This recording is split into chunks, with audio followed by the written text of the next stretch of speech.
Welcome. Joining us. Thanks so much. Really appreciate it for the ill-fated session 72. Gang Woohoo. gang. 28 more to the big 1-0.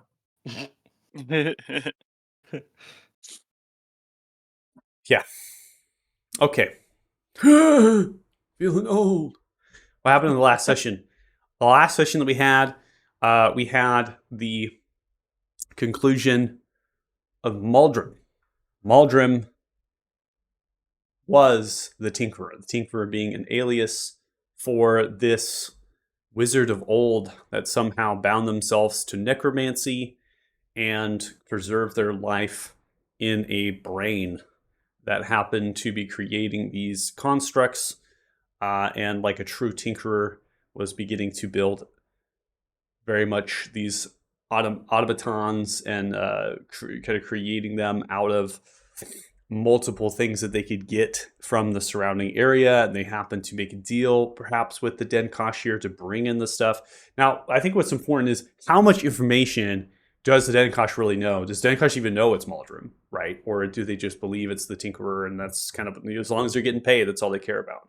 And so we have to think about now we're talking about Clan Gilgal, because this is where the sessions are going to go here, is how much does Clan Gilgal know actually about the Tinkerer? What does the king who leads their people know about the Tinkerer and the influence that they have? So we're kind of like reeling from that a little bit, maybe perhaps just like kind of just questioning that, I suppose, in their minds. That's something to think about. Now, what happened here and the climax of the fight here is Maldrim was defeated. And when I say defeated, it was more or less powered down, because this massive construct that they had designed for themselves, which had these tentacle arms that were shooting the magical effects out of them. They had spells that they were casting of their own kind of work, so they were still being able to almost tap into themselves as a wizard and casting spells. And then they had the physical strength of that construct and the durability of it. We're talking about several inches thick of adamantine metal that was just these slabs around. It was just this entire internal shell of the construct. And so when you're attacking it, you're really just like puncturing and trying to slice through the metal. You're trying to find some way of defeating it. And as you can see, it was near impossible. It could have been impossible, right? To actually defeat the creature. And so you ended up moving on to the power source, which was this congruence. And working through the monologue of Maldrim, as well as some of the other information that was given to you by an appearance of Damodar, who appeared here to kind of like protect you all in a way, it was a congruence to the domain of time. This seemed also to be this otherworldliness of it was almost inhabitable by creatures like you all. I mean, you seemed to like kind of walk into it, if not for the gifts that were given to you, perhaps by the Old One, and preserving yourself through time in an ageless state. You actually would have been wrecked and just completely decimated as time was thrashing itself through.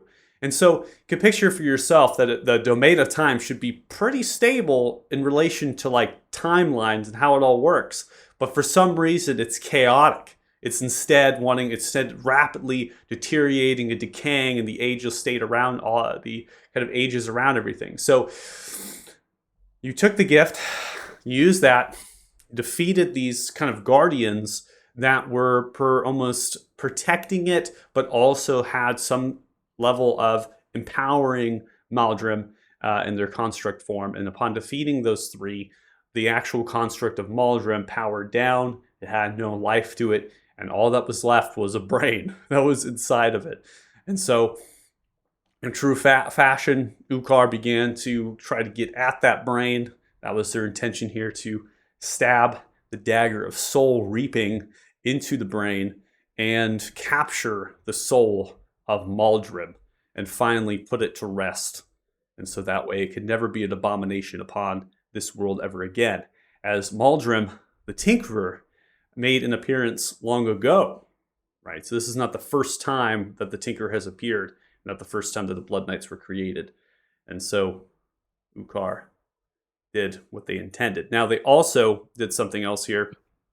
They began to plant a bomb to destroy the chamber that this was in, and leaving Damodar using their gifts, which happened to be something to do with absorption of power, as they seem to be kind of almost doing the same thing the Guardians were doing, which was kind of absorbing it, and through that absorption was stabilization.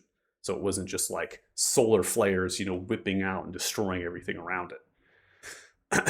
So that's where you're leaving, right? You're actually getting the hell out of here. Just getting it, right? And so we're kind of leaving Ukar for a moment as they plant the bomb, but Ukar is going to catch up with all of you and begin to get out. Now you have a little bit of pathing of your choice here. I assume you're kind of making your way back to Vistar, because you don't want to leave Vistar as well as the mage that was charmed just in the drain station for eternity without any sort of information that things are going down. There's one bit of information here that we will kind of come to as well when we find, you could even ask to in anywhere in the sewers of Gaul. But Ukar had a setting stone that they pulled out of the wormhole that they created with the Ring of Holding. So they created that kind of wormhole to the dimension state of those items. And they pulled a setting stone, and they actually said that the plan is in motion. Essentially to commence the plan. Now, we go back into the war room in the Great Chief's hut back at Ukar's camp. The plan was that we were going to take out the Tinkerer, and then we were going to kind of head back to Ukar's camp. And then we would then begin to attack the city in a way with the Orcish forces. Now that the lower steps should be liberated, because the dwarves have to retreat to the higher tier of the cities, perhaps even to the Great Keep itself, because they don't have enough dwarves here to actually defend the city without the aid of the Tinkerer. And that was kind of the hope. Now, you all moved some, I believe, Maldor, which Adam's not here, but they coordinated some dwarfs trying to get into the stone spire to lower the gates, right? And try to allow some access to this. And so you kind of have a feeling that there is more to this than Ukar is actually stating. Because as they're moving and they catch up with you, they're almost kind of like behind you, and they're holding themselves to with a little bit of a cunningness, right? That the things are going exactly how they expected them to go. And you're almost like, well, weren't we supposed to wait? Wasn't there supposed to be things happening? Why did you say the plan is commencing, right? That sort of thing. Why is it going on? And who did you call with the sending stone? Exactly. So that's where we're at. That's where we're going to start the session. And as far as items are concerned, none of you looted or picked up anything in the Tinkerer's Alchemy, right? Where you fought, Meldrum? No, I just started going. Okay. I would have grabbed any Lunch loose time. papers, but nothing like. Because remember, Thanos wanted his knowledge, and if I can't get it one way, I'm going to take shit. Okay. Yeah. Take some papers. If I felt like we had more time, I would have searched, but I don't think I felt like we had time to search. So, Okay. and plus, me and Marius were carrying Linnea out. So,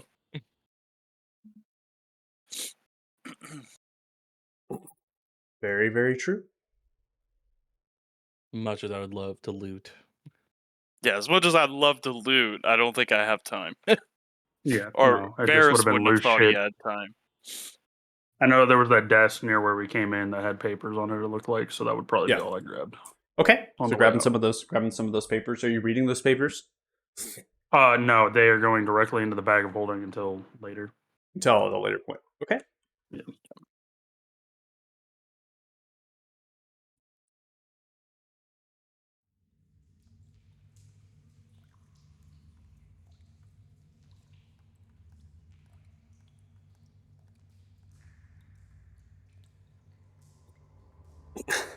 So, you've made your way back through the sewers of Gaul. Retracing your steps here, you eventually are going to reach the drain station. The pumps here are full, right? So they've kind of pumped, the containers are full, I should say. And so there's still more of that sewage as it's kind of like seeping through. We're kind of stomping our boots a little bit into it now as it's collecting once again. It'll most likely need to be released at some point. You see as Vistar is there with the great sword sheathed. They have their wounds healed. They've been kind of going through bandaging themselves, taking some time, making sure that they are kind of, more or less protected in a way. So from any sort of attack that would come to them, they want to be at the ready as much as possible. Also realized that their token is unlinked here, so I'm gonna put them down real fast. There we go. And you see as the Charm Mage happens to not be attacked, not been damaged, and so after an hour or so passes by here, you could pull the mage into your dominion.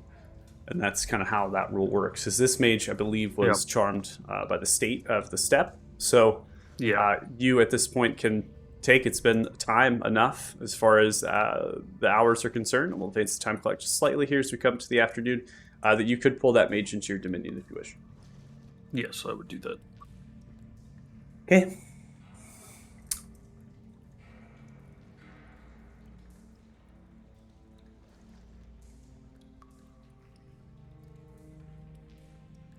And once everyone kind of... Go ahead. Oh, go ahead. No, go ahead. I was going to say, once everyone cleared the gutters, I would release the pumps so that way they don't, like, explode on us. Okay.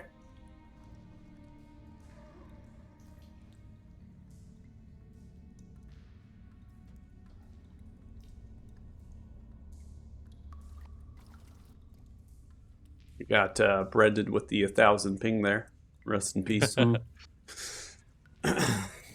For Star, it looks for you all as you begin to kind of pile in. Showcasing you still have wounds here, but you've been healed from the level up right. So Ukar is wounded here.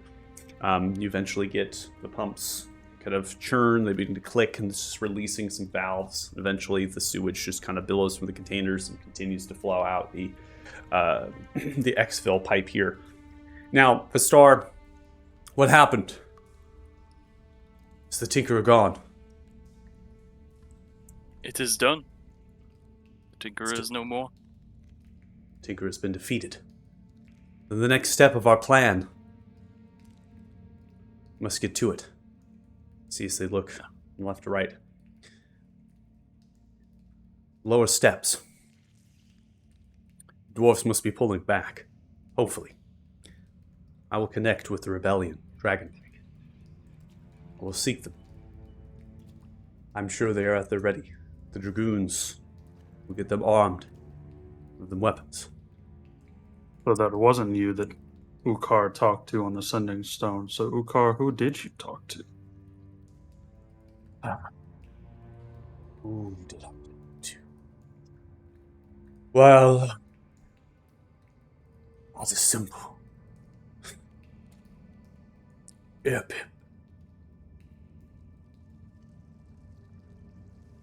There's much you do not know about those goblins, and that is fine.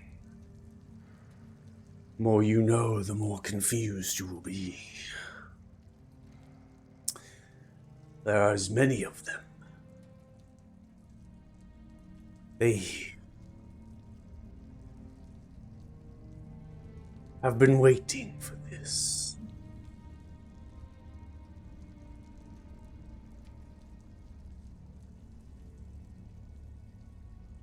There will be no need to march an army of orcs into the city.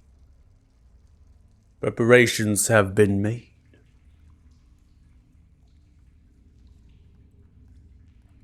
To do what?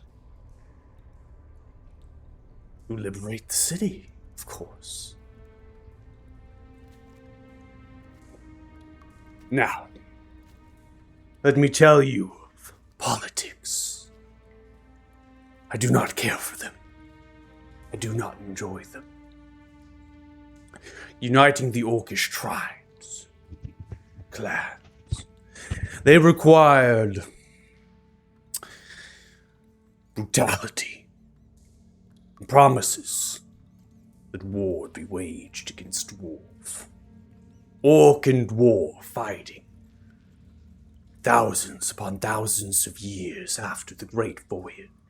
The dwarfs landing their ships in Uthin Bay. The orcs, this was their land. Like natives versus colonials, they fought. Bloody and bitter battles for no reason. There was peace for the dwarfs and their masons and engineering planned bridges, the backs of orc labor, the promises of alliances. So much politics. And for what? The dwarves to retreat into the mountains, and the orcs to do the same. For the next to overpower them both. I will not spill orcish blood when it is not necessary, and I will not kill dwarves for no reason.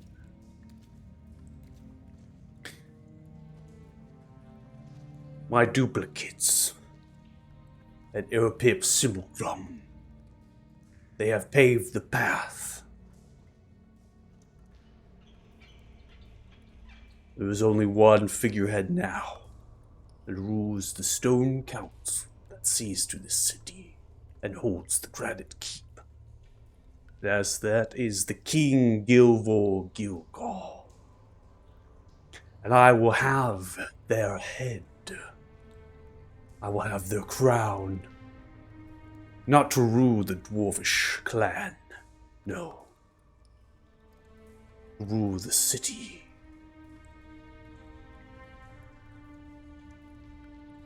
And with it I will bring back orc and dwarf, not by promises, by alliances. No. I will give them the city for free. I will let orcs live and roam as they please, and I will allow the dwarves to come from the mountain to live. Clanless. Same as orc. No more red stalker, white breaker, jade bone crusher. Only one orc and one dwarf.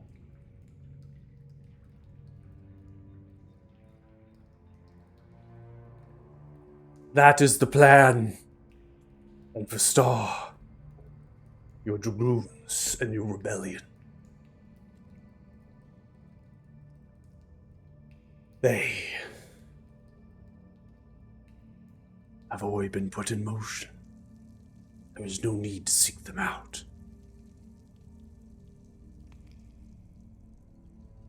Erpip's talents are many.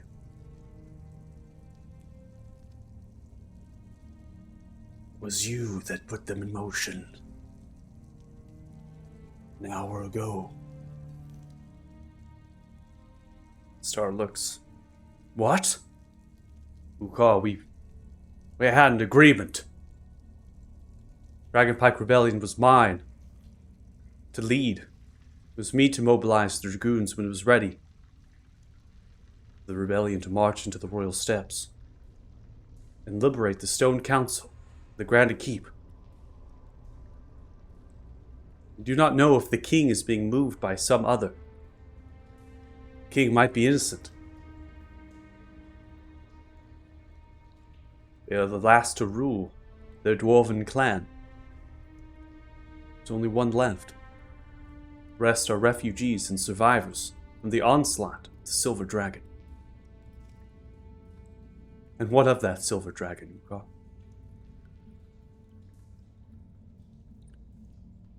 It will be spared, of course. Saved and...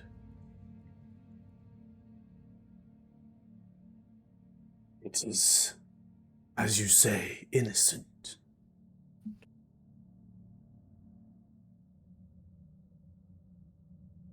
The Silver Dragon is our responsibility, in fact. Of course. And I am sure it is angry from its captivity. It will emerge when it is time, I imagine.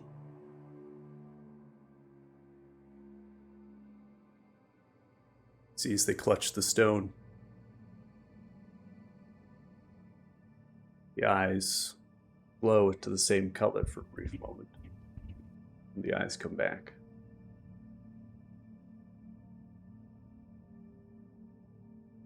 I have instructed Uma and Umi to begin. You can either join me, or you can leave.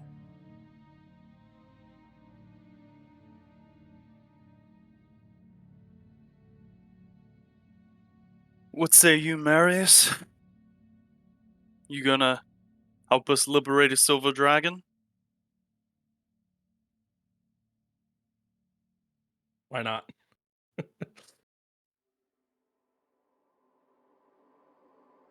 As for everything else,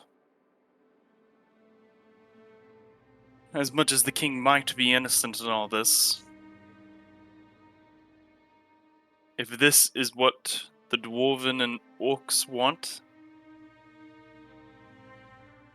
war is nasty, and I do think this is the best way to go. I know, Fistar, you feel betrayed, but will you help us save the silver dragon and then lead us through the crystal desert to help us save the gold dragon? Because that's our goal. Make a persuasion check. Persuasion. Damn, boy. Beautiful.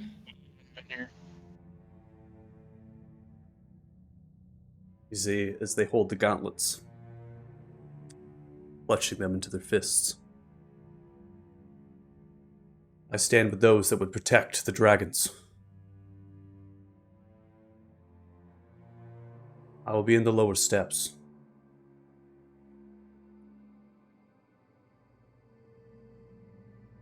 You see, as they contemplate where they would be at this particular juncture with everything that has happened. Find me at the Rabbit Ice after this is done. I will not be there.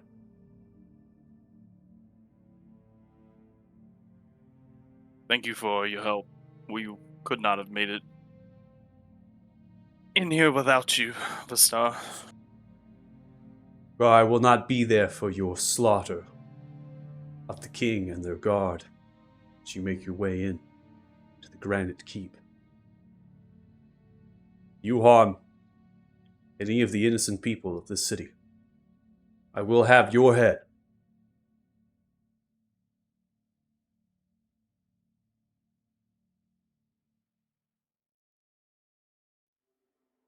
I understand.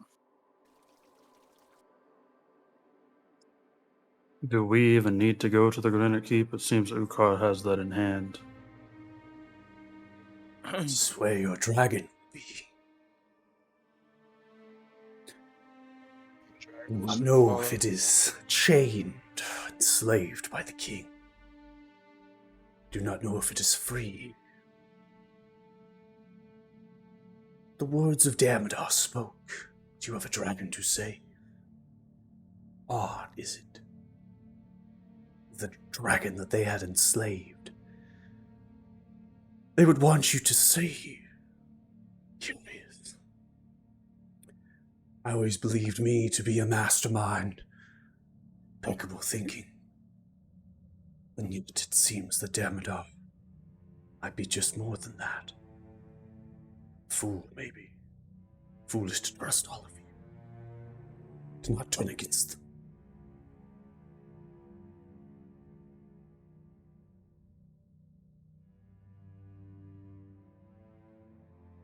Well, Thanos, you ready to save a silver dragon?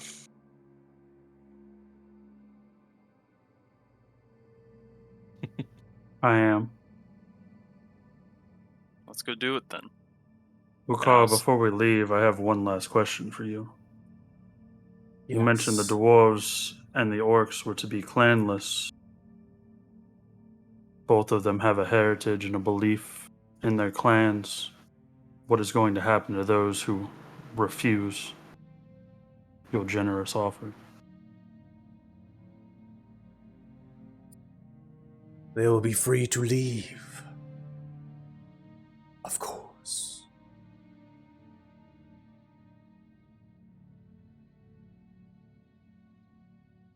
I'm gonna insight check Insight. that. yeah. Yeah, I also wanted to insight check that. I was like, free to Everyone- leave alive? Question mark. Free to leave this planet.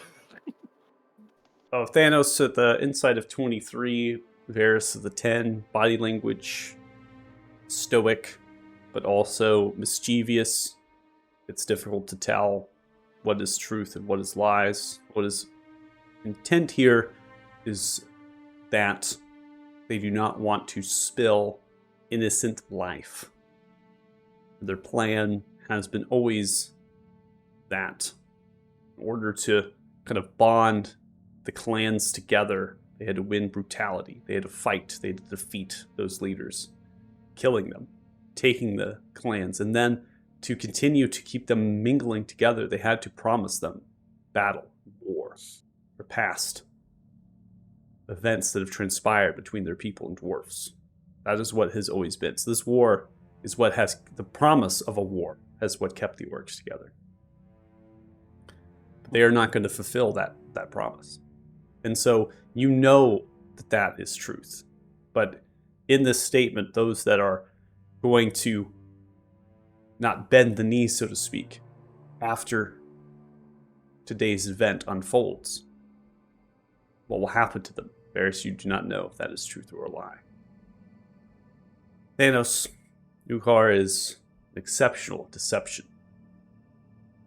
Presence of body and stature and their nature. They will be free to leave. But what freedom? Freedom without people, without tradition, without their livelihood. It'd be just the same as the refugees that have been made of the dwarves in their cities.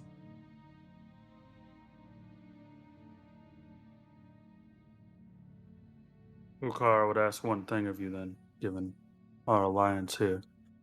Anyone that does not wish to give up their clan and looks for a new home or a new place to make it, you send them to Fate Haven. We can set them up in the hills, in the mountains. It's like they are now. Isn't that right? Such a savior you are.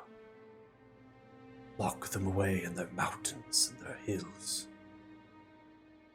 They're more than welcome to set up in the town, however.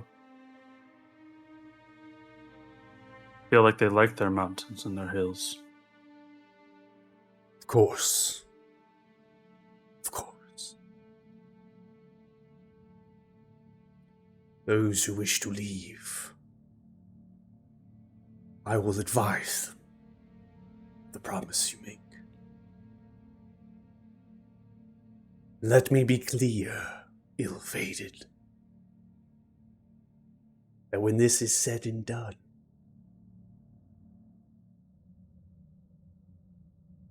the army and all the bounty that this city has to offer, Gar and Ilpip, we will stand with you when it is time to rid the world of the evil that besieges. Be that Damodar, be that a dragon, Ugar. Even though they might seem that they are not to upkeep the promise to their people, I am keeping that promise. For in that promise of war, what would be the result? Be that orcs would live outside of their mountains without persecution for the way of life that they live. And so I am upkeeping a promise, just not the promise that they believe. It is the promise that they want and they need. True promise. And that is what Ukkar will give for you. be it marching to fight the onslaught of Damodar's scourge that plagues the far south of this continent, we will do so. But without you all, the day would not be won. Not like this.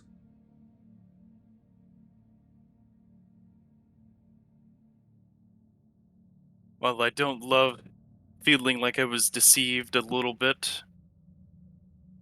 I do see the wisdom in your idea. And if you would have us as allies, we're in need of them. Good. Let us go. Let's not dally any longer. Connection to my Good. duplicates is strong.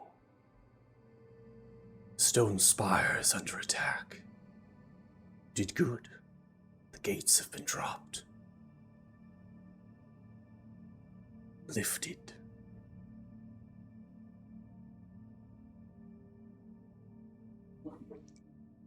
After you.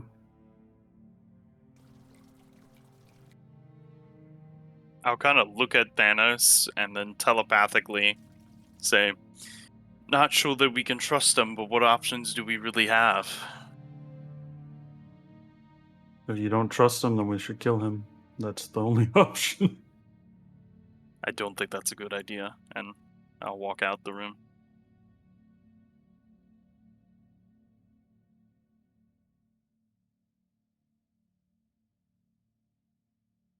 Let's go, liberate a dragon.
It's not the one.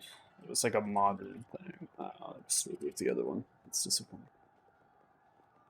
Probably a good thing particular- Adam wasn't here for that conversation. Yeah, I was gonna say. I don't know if Maldor would have agreed to any of that, but hey, you know. I mean, I don't like how he did it, but it is a pretty good deal. Like, I mean, not really. You're asking them to give up their identity to No, serve not that. under. part of it, but the like idea that we'd have him or Pip and 2 bronze dragons at our back when we have to fight Damodar is a really big boon. And if we, so hypothetically, if he promised the orcs war, then there would be a huge battle regardless, and the doors could lose everything through bloodshed rather than just like giving them an option to relocate. Yeah, but the dwarves could have just fallen back to their cities. Like they, that's the thing is he's asking them to give up their clans. Had he just been like, yeah, they can live here free and like work together. That's my only ick with it is the Yeah. no clan thing. Yeah, we talk about this campaign. You're gonna have notions of this gray, right, where it's like between the good and the bad, right? You got to take the good, you got to take the bad. What Ukar is saying here is that the plan has always been this way, regardless of uniting the orcs. It never was intended to involve the orcish clans in the plan to take the city. It was to unite them, to promise them that the city would be theirs.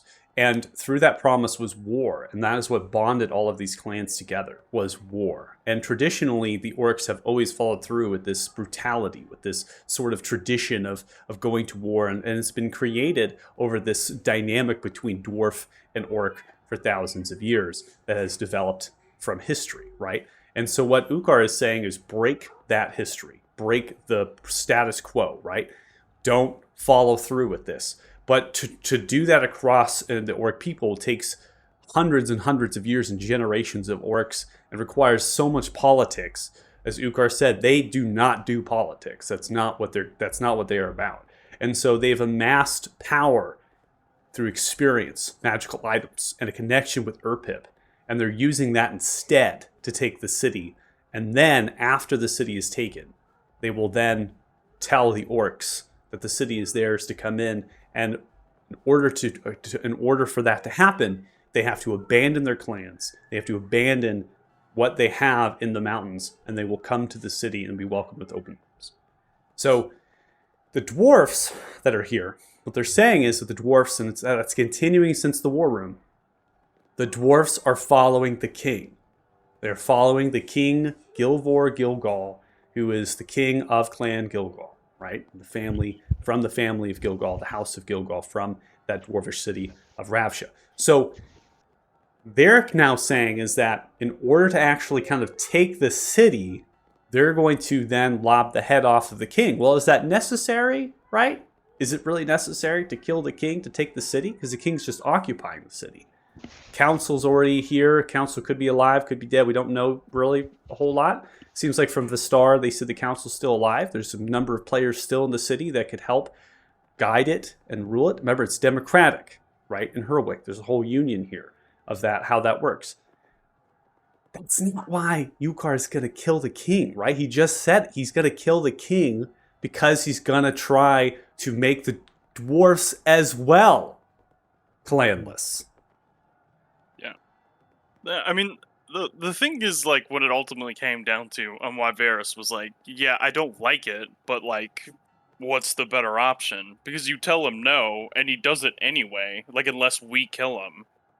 And it's like, I mean, do we think we can take him? You know? I mean, he's shown to be able to fucking basically fight that wizard with, like, no problem. He was in much better shape than all of us at the end of it. Also, what do we accomplish by killing him? Then he still has all these orc armies that want to fight us. You know, they're not going to just be like, oh, you killed our leader. That's fine. Are you Make sure? a history check.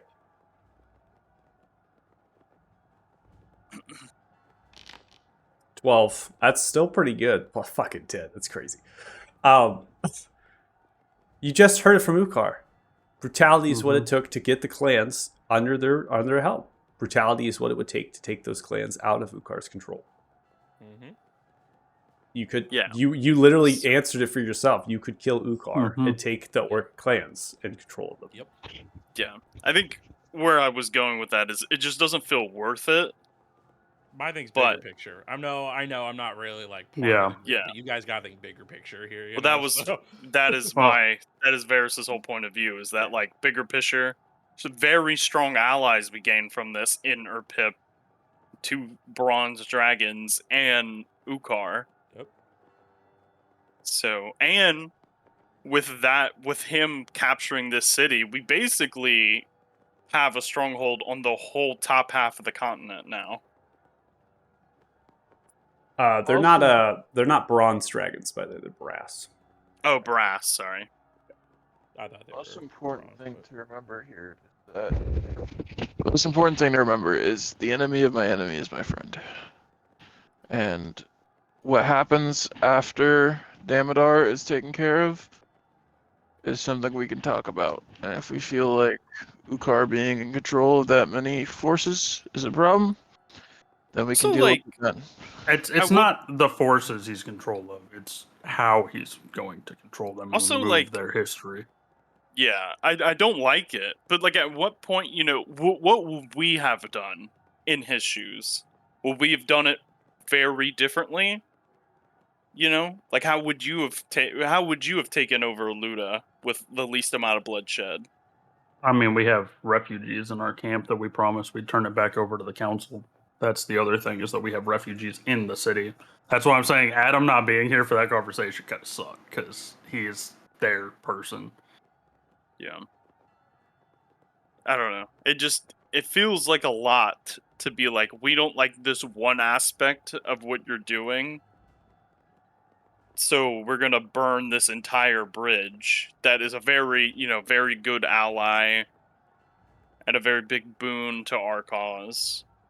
Well, that's why I tried to meet in the middle ground and tell them to send anyone else that doesn't want to follow him to us. I think that was the perfect play. That was the only option that didn't lead to him dying, because otherwise he was going to die. Yeah, I don't know if we would win that fight though. It's Uh, tough. I think we would have after a long rest. I think we would have. Ukar does not. Star. Ukar did not get a long rest from level up, so Ukar has the damage from the fight still. The more time that you give Ukar, the more time is for them to heal themselves. Yes. Yeah. I also think he has the weapon that we need to kill him for real on him. And I think he showcased that with Maldrum. Yeah.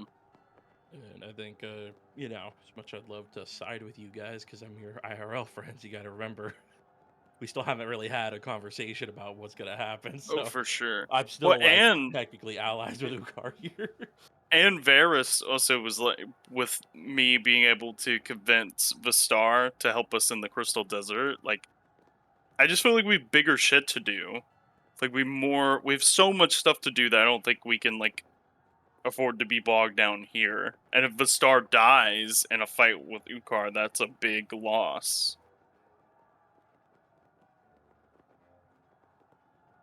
I guess we will see. Yeah. Yeah, I mean, the choice has been made. It's just Yeah, Shitty I'm choice, unfortunately. I'm just talking it out because But yeah, I think we made the right decision, although it was a tough decision. Yep. if he wasn't intent on saving innocent lives, then yeah, That was That would've been the was end of it. really Another thing, the only thing that kept it for me as well. Like if he would have been He- like, "And we're gonna force the dwarves out by bloodshed," I would have killed him. he's also stating that the reason he went about it this way was to avoid innocent bloodshed. Yeah. Like the reason he's not storming the keep with like the orcs and stuff because he knows that he can't. It's not controlled. That's just brute force. Yeah. He needs it to be controlled so people don't die unnecessarily. And it's all wrapped up back to what Michael said. Kind of gray. Yeah, it's Yeah. very gray.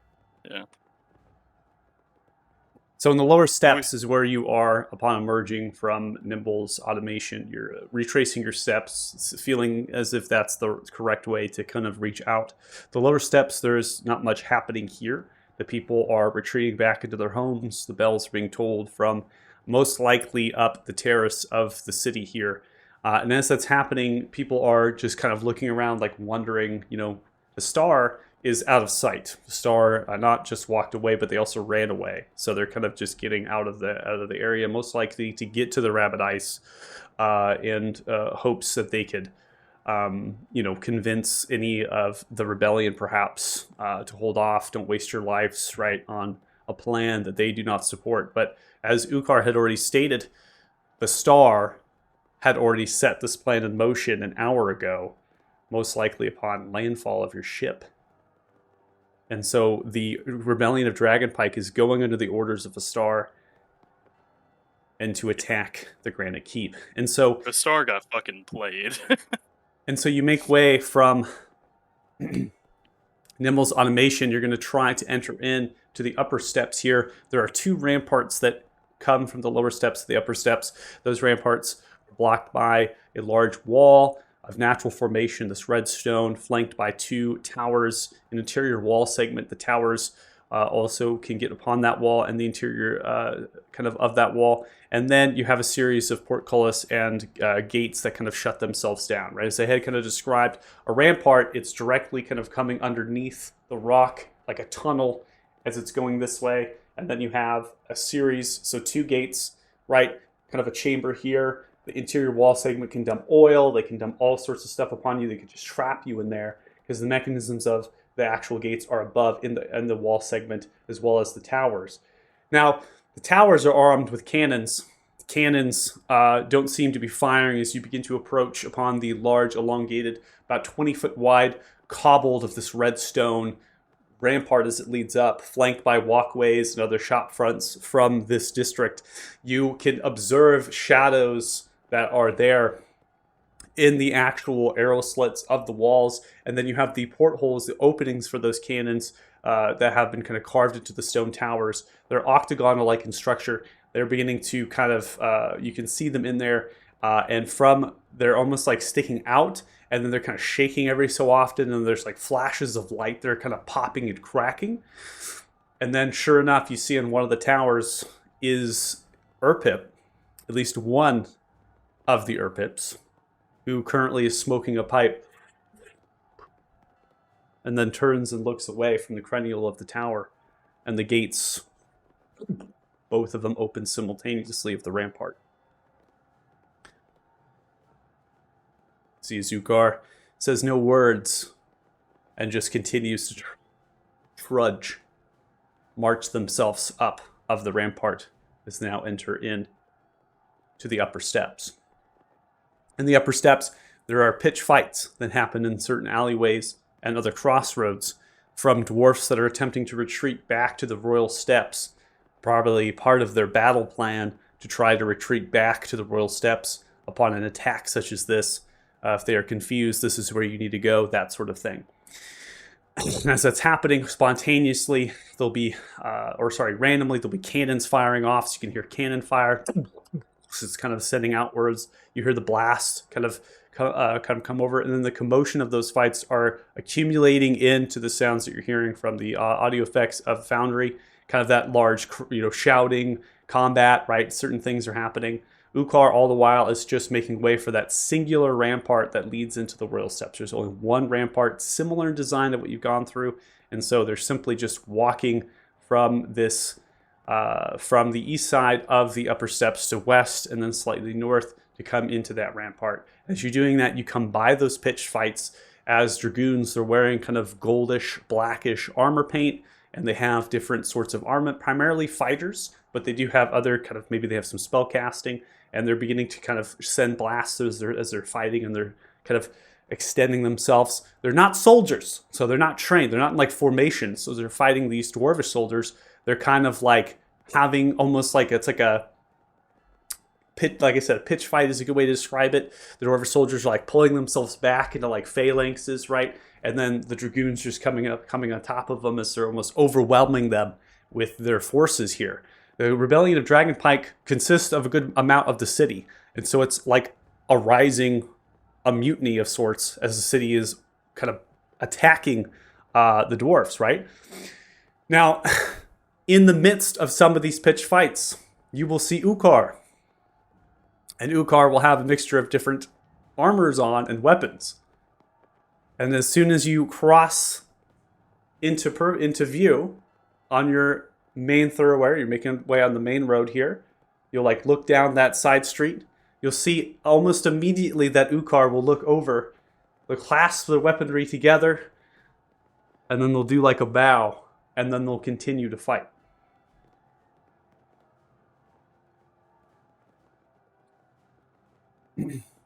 As we make way into the royal steps, you see upon the wall it's already been taken. There is no Urpip up there. You simply can see that the gates are open. Blood has been spilled, some of it drenching down from the wall, from lacerations from some of the dwarfs that are inside of there that fought. There's other dwarfs upon the wall, upon the towers, and top of them. You can see their like arms are raised, clasped behind their head, as if they're being manacled to the actual cranial of the wall. And there are dragoons up there that are kind of already surmounted themselves upon the towers. It could have been part of the plan, right? That was put in motion by the star. take the Royal Step rampart. Now, coming upon the Royal Step. The Royal Step has much more greenery than the rest of the city. It is far more open. The structures themselves have a mixture of other materials in them, but it's still a foundation of stone, red rock. But now you have these veins of granite that are coming through every so often, and you can see the spire as it stands, similar to a piece of rock that's kind of in between two drawbridges, and that functions to lower the first drawbridge, and then the keep is going to function to lower the second drawbridge. As it happens, you can now see kind of the keep. The keep sits itself on a rock, which is a piece of the actual mountain, and then that moat surrounds it, and the moat also surrounds the spire. The keep functions to have most of it interior, and then the keep's grounds actually are going to have kind of grass covering, so we'll have cliff sides and other things inside of the actual keep's grounds before you reach into the interior of this grand kind of step, this staircase that leads to these double metallic vault doors, some of it veined in granite as well and reinforced with that metal. And that's going to simply enter in.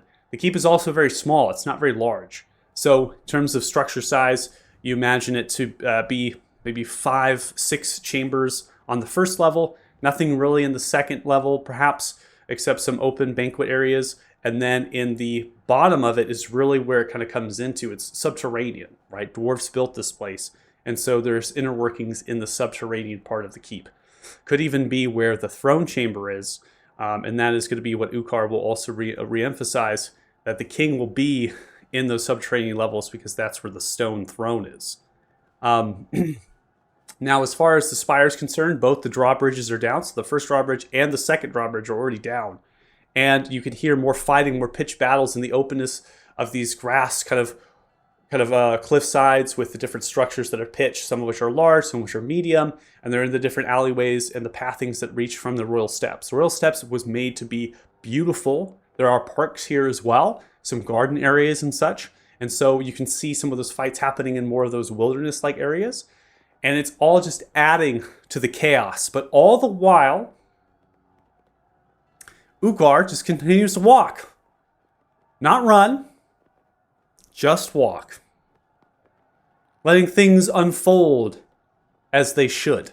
Buying more time, perhaps, for things to kind of work. And you don't know the true connection they have with their duplicates.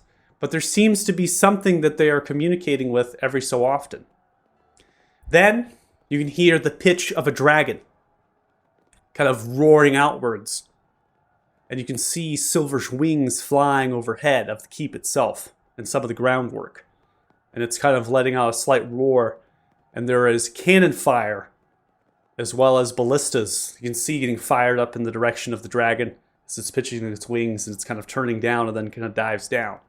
The same time that happens, you can hear other dragons calling out and fire being breathed upon the wall due east on the Royal Steps. As Uma and Umi now appear on the scene, in the distance as you look east, flying over the top of the mountain, they're kind of crevicing and kind of appearing at a low altitude, and then they're breathing fire down now on the Royal Steps and some of the garden work in the areas here. Okay? So you are simply going to follow Ukar, is what your plan is here, and you're going to press in to the stone spire. The stone spire has 2 separate gatehouses and then is open on this rock with a beautiful market and other buildings that people live in here.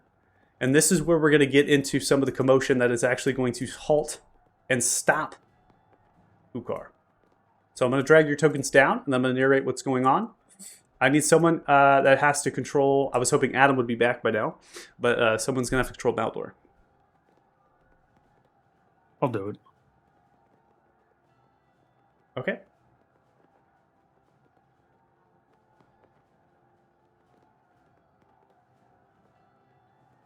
I was about to say I only control paladins, you know.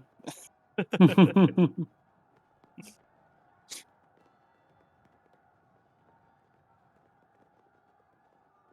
fine. Maldor's a super simple fighter character, has no levels in sorcerer whatsoever Right, to keep right. track of. Of course. Uh-huh.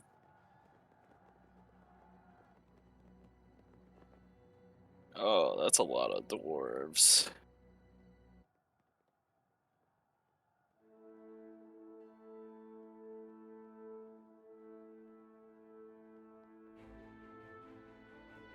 am. So as you round, again, more natural formations here in the actual stone spire. The stone spire really just serves as two gatehouses, one of which to lower the first drawbridge and the second to observe the second drawbridge when it's lowered. Similar design to those octagonal towers with those kind of staircases that reach into them and these two ramparts that come on round up to them. It's a formation of rock as it sits in the moat and has a heat to it. There's a heat around it. The actual moat is hot, and so steam is kind of rolling through here. Some of the vegetation is flourishing in this environment. Grasses grow, right? Plant life and other things. And so you actually have people building homes on the stone spire. And there are foundationals of dwarvish structures here. And this is primarily kind of interior. So some of the structures might be built into some of the rock faces, right? And kind of using a more traditional half dwarf, half not.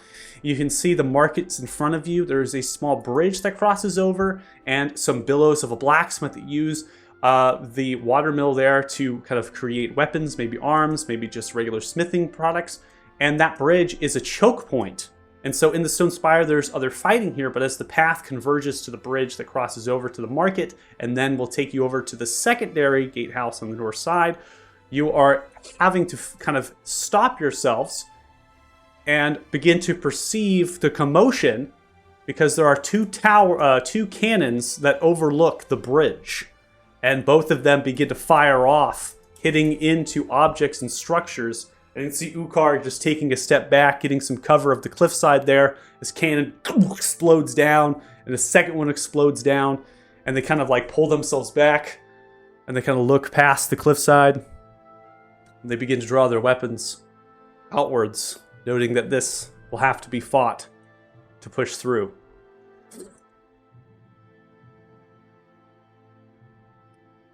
It's up to you if you wish to participate in this fight. Your call. I think we're going. All right, need everyone roll initiatives.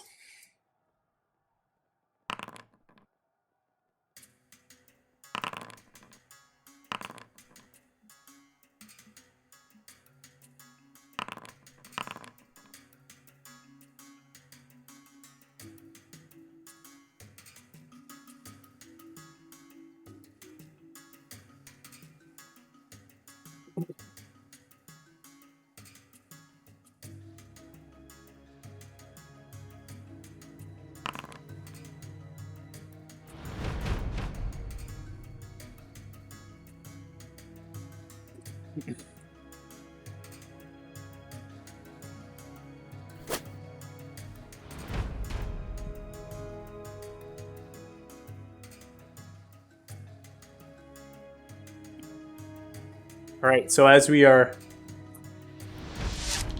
beginning this, there are Salul, these dwarvish soldiers that are firing upon the dragoons with crossbows, heavy crossbows as they begin to fire off.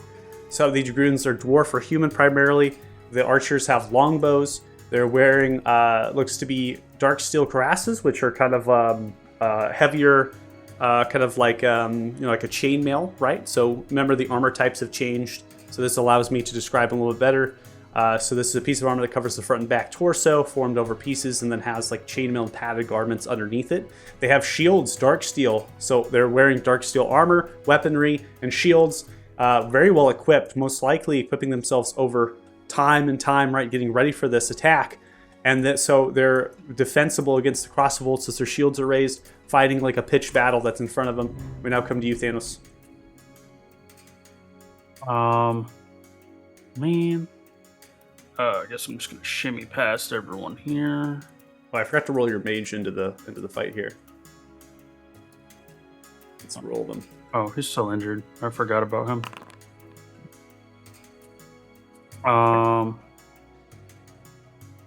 And I will do something I learned from Tegan here.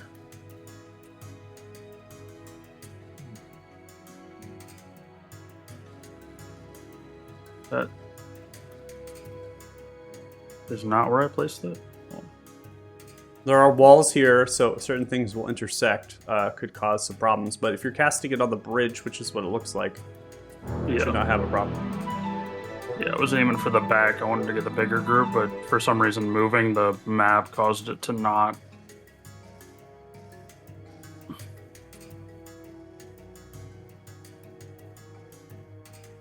Gotcha. So you want to get the middle point in that bridge? Yeah, so like I can get the back ones and that one mage. I don't think I can get all of them because they're too Mhm. spread out. But Gotcha. Let me see here.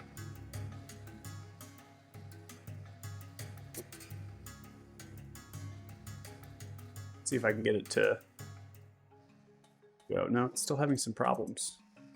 Weird. All right, let's see if I can get it to discard previous. Yeah, you can get. Looks like you can't get. So you want to basically leave the one mage in front of the bridge, not hit, Yeah. right? Okay.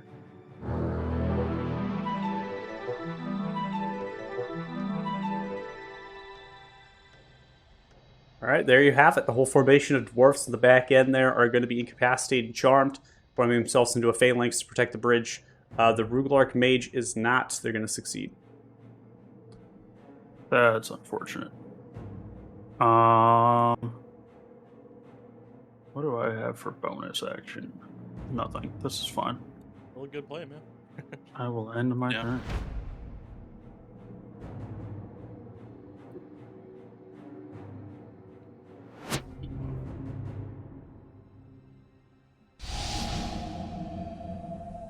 Where's up next? Bears is kind of gonna do the same thing, where he's gonna shimmy up about here, and he's going to make sure I have the correct distance here. Yeah, that's fine. And he's gonna look at the group that are fighting, and he's going to try to slow all of the dwarves there. Oh, actually, I might be able to get more than just all the dwarves. Okay. Well, throw it down, and then I'll remove what you don't want to target. Shit. When I moved the map, it like took the targeter away. So I'll just cast it again and then give myself the spell slot back. Sounds good. Yeah, you're going to want to be very zoomed out casting these spells at the 120 feet range here. Maximum. Maximum. So Maximum. we'll do this.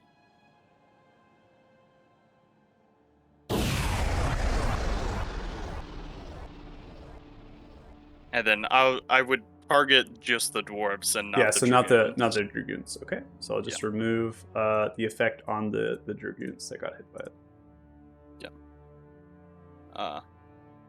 Okay, only got 3 And then- dwarfs. Yeah, that's unfortunate, but it'll help them be able to move up quicker, and that'll end his turn. Okay. Now, seeing the spell cast, did you see the dragoon here? This is appears to be a human holding their Darksteel shield, sealing the one that's slowed. They raise the kind of battle axe. Yeah! That could have come downwards, cheering a little bit on the one directly in front of them with their battle axe, Ada's Abyss.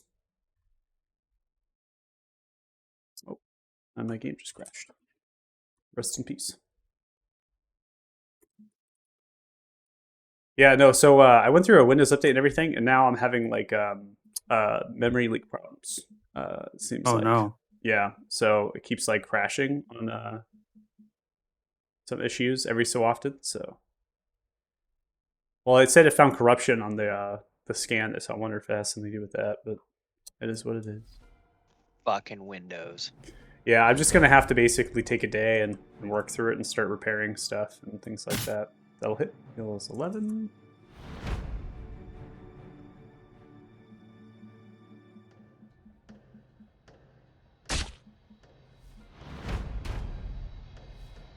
All right, Mary, sure.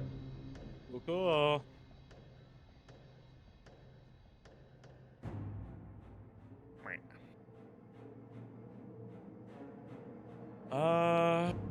Let's get that good old measure tool out. Oh god. Yeah, you know he's doing it. I'm just Oh no, you god. guys know I replaced that spell, right? Yeah, you told me. Unfortunately. Nah, it's fine. I was just saying for Eldritch Blast if I was in range. Okay. Go for that, dude.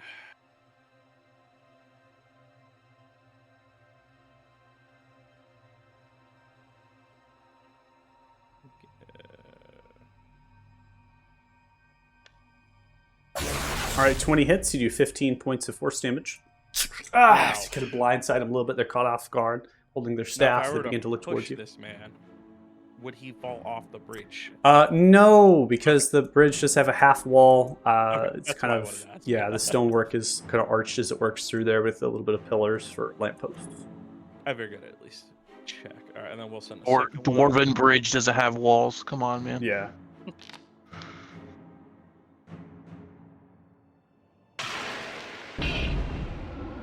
They're going to try to shield themselves. They're still going to be hit by that 22. They take 13 points of force damage as they kind of fall through to the wall.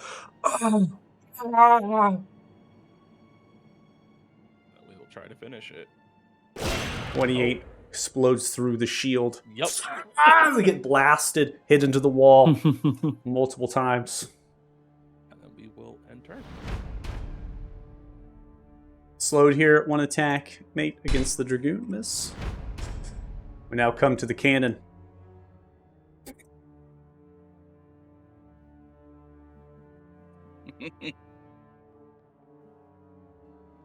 Is that how Oh. yours looks? Ooh, we need to get to that cannon. Yeah. Yeah, we need to get to that cannon back. So the cannon fires. As it does, it lands into the cart with two Dragoons and their longbows.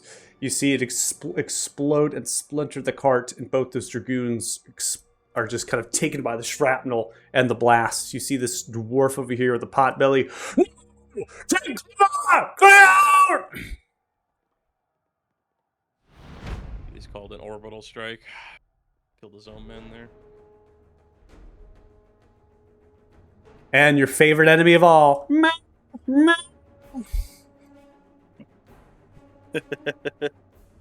Begins to try through the market Next round. on the war ramp with the lance. So they're charging forward. Oh shit, Steve. Yes. Oh, it's my turn. Mm-hmm. Okay. I am going to very leisurely walk forward.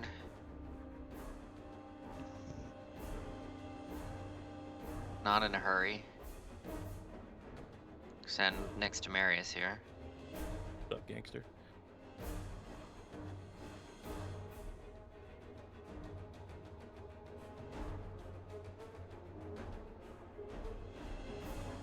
While I finish a drag on my current pipe.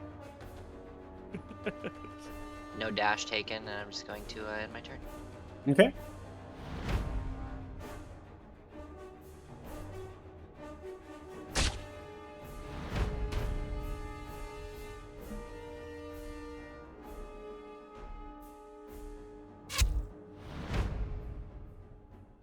Another war ram. Where are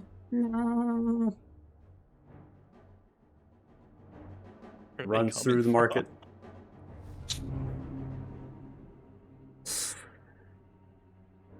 Take it. Okay.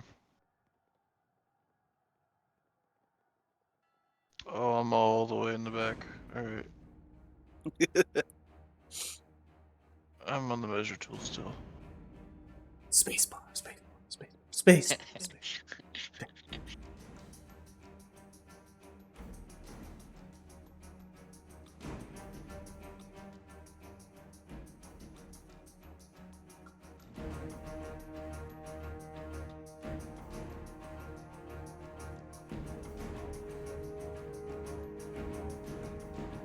So, for the sake of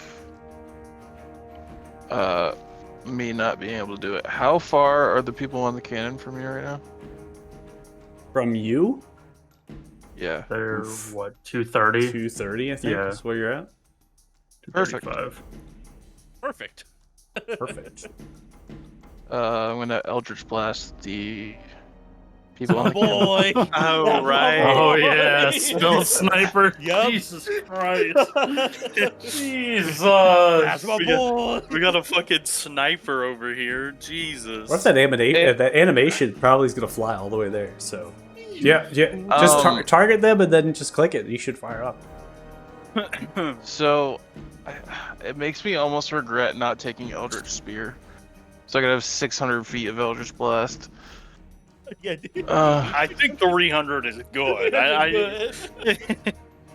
Bongo blast. Bongo I blast. love that. Hell yeah. But I love this. All right. 22 here. That is going to hit. Damn. And that is going to do 14 points of force damage. Because you renamed it, I don't think it'll have any animation. Nope, there it goes. And the Bongo Blast! Yeah, the Bongo 14 points of force damage is dealt. You land into the saloon. The engineer operating the cannon. This takes the blast. And I get 2 more. Bongo blast. 25. Chris Kyle out here. You Jesus. see as it lands. More flies off the cannon. Going for the other one. Yes, sir. Oh, man. Fucking bongo blast. Bongo blast. Oh, that one's 260. I can't hit that guy yet. I guess Oh, I'll there's- get the person Yeah. on the. One of the cannons outranged you. Yeah. Just barely. Just barely. Yeah, the issue is now they know where to shoot at, and I'm not happy with you. Bingo, bango, bongo. All right, 15 is going to miss. I mean, they knew where to shoot before, dude. They're just. Nah, man. Tegan.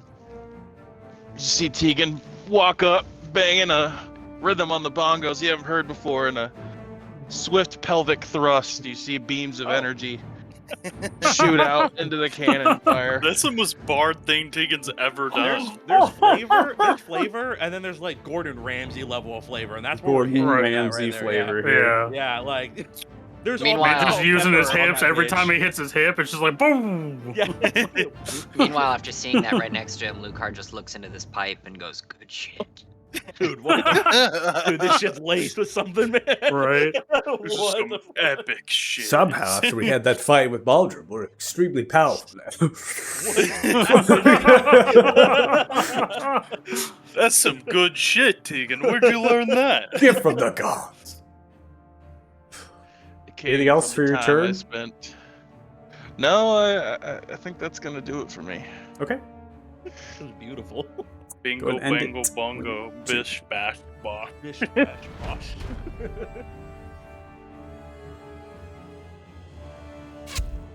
So 22 hits. Does 3 to 1 Oh, no. Dragoons. No! Armin!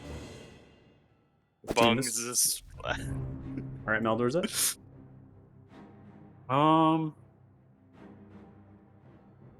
Yeah, I don't think he has enough movement to get over there, so I think he would actually just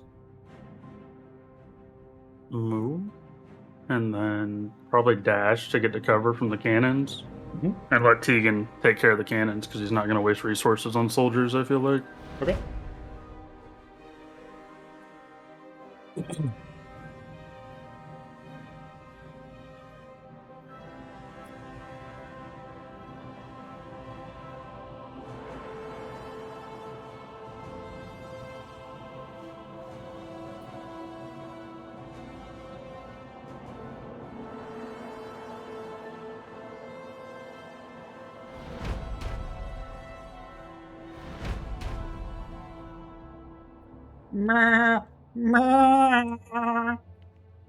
Well, there's Jeez. more of them.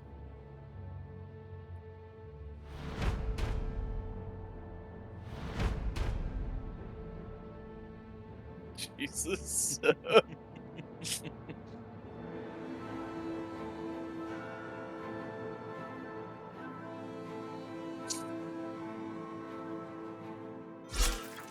Oh my god. Alright. R.I.P. that guy. Oh my god. I don't even need to add the sneak attack damage. Yeah, that motherfucker just blew up. Ukar reveals himself from stealth, stabbing to the sword, twisting the blade, and then is going to continue their bonus action for their dash. Come in for another strike with the other sword. Deals 11 points to this one. And they are going to continue to move forward. The slow there, not allowing him to take reactions to press upon the mage and the bridge. They turn around, the swords drawn, and they vocalize. Lay down your weapons and arms. The Granite Keep has already been taken. The steps of your king will be slain. Your lives will be forfeit and meaningless if you fight. Surrender. No.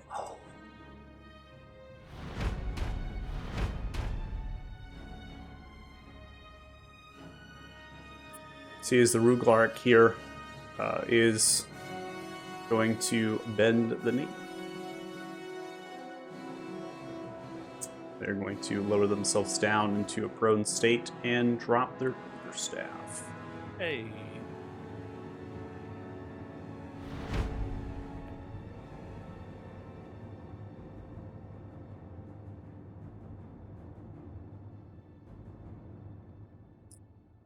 More fighting happening with the commotion of the dragoons.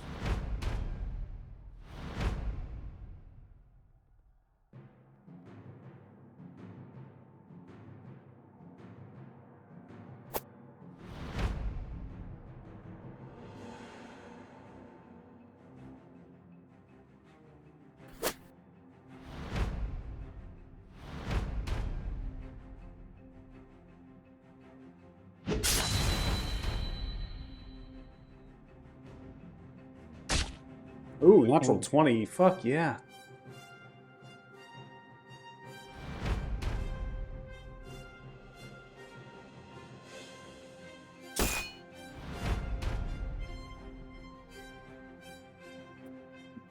All right.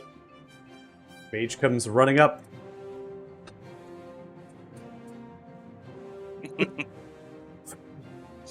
What are you doing? We're fucking grouped up, man. Fuck.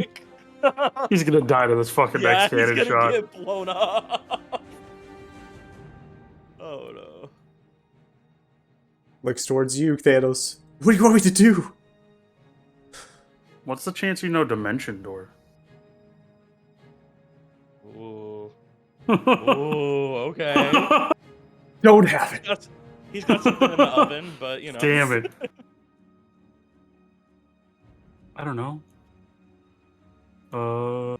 Can you kill? He knows Can you kill these fireball. guys? Yeah. Could you just like throw a fireball on the bridge?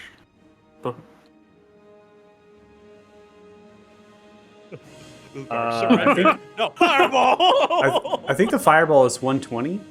No, No, 150. it should be 150. So I think you can get. Should be all the people there. in the back, right? Yeah, I think so. Yeah, Yeah. I can do that. Hurry from deep. Like, what if he's just like, don't you think that's kind of taggy though? Like, it's kind of cliche, you know, fireball, Bang! the whole thing.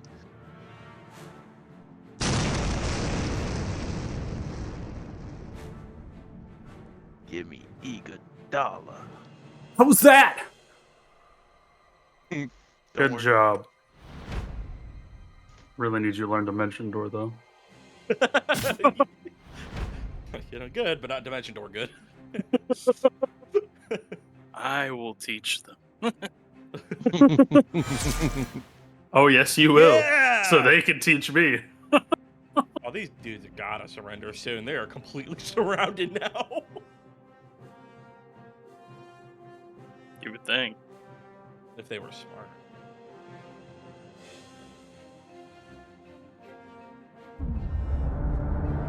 This guy's got an accent surge? Oh man. Yeah. Oh no. Cannon's Oh, operational no. because only one of the Saluls is alive. Hey. Hey.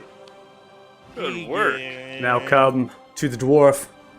Begins to ride for the cart. Oh, dead.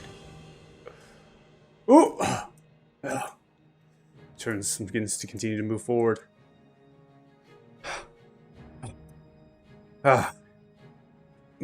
Breathing heavily. Keep moving forward! Push forward!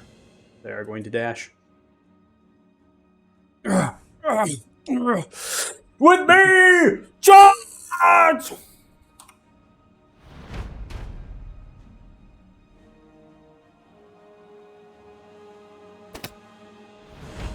Crossbows now are going to be turned in the direction of Ukar here, as the crossbows are going to fire upon from the Salul there.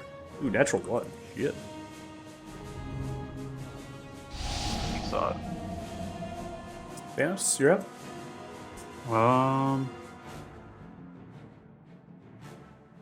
Yeah, we're just gonna meander myself into the middle of the battlefield, because Thanos, and yeah.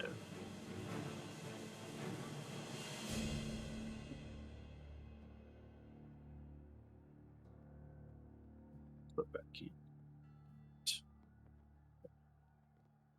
All right, I am just going to shoot this guy on the back of the horse, or on the back of the ram.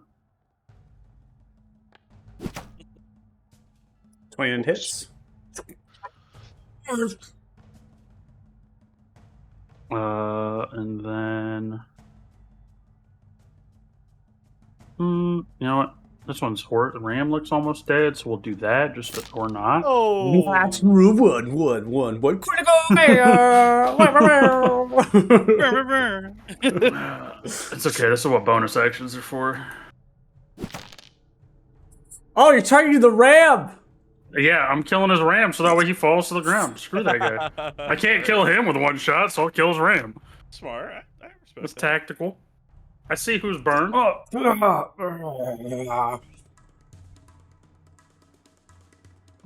that will end my turn.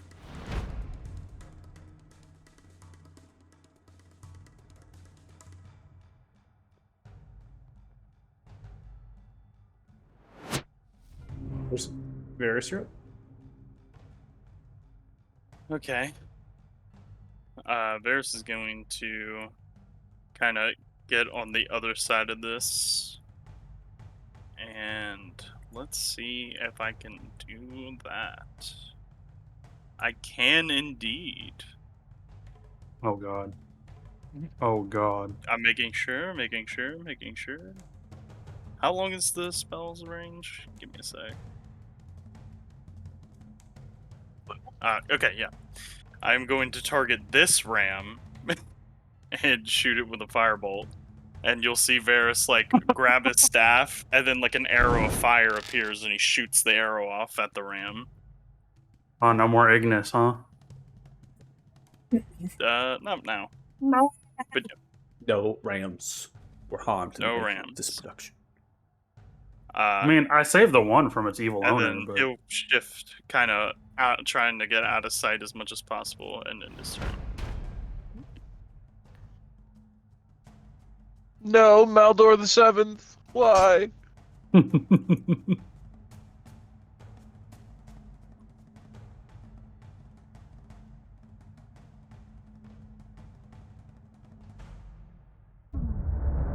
Oh shit. No, never mind. I Shit, up a never little mind. too hard right there.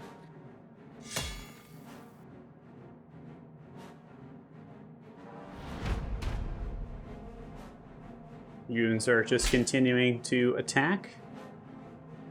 The last dwarvish soldier here, this dwarf soldier, sees the attacks being made and is going to falter down to a kneeled position. See nearby Surgoth, who's no longer, "What are you doing? Stand up, soldier! Fight for your king!" Where is your up? Fight for your king, indeed. Enlist today.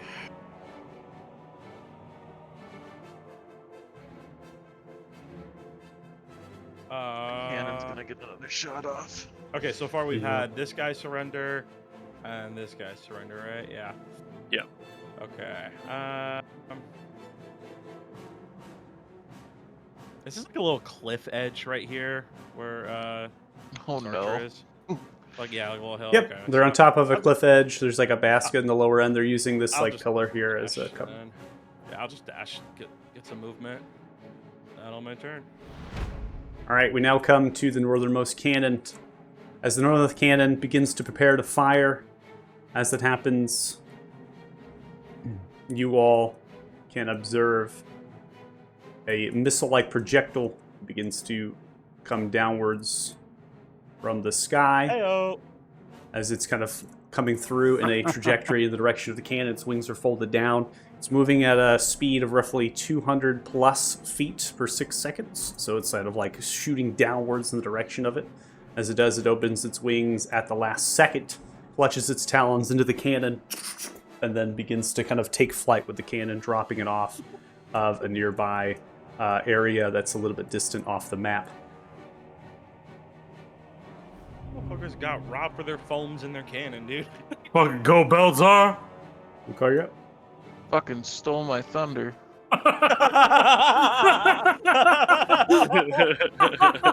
No, dude, you still took out or disabled one of the cannons for when they were coming up. So. True. Beat my whole fucking flow, dog. You took my whole fucking That was block! my shit, man! What the fuck you doing, man? word, bar for bar. God damn, I'm supposed to be getting this shit. Okay, Lukar, you're up next. Egan Cannon Slayer. Cannons!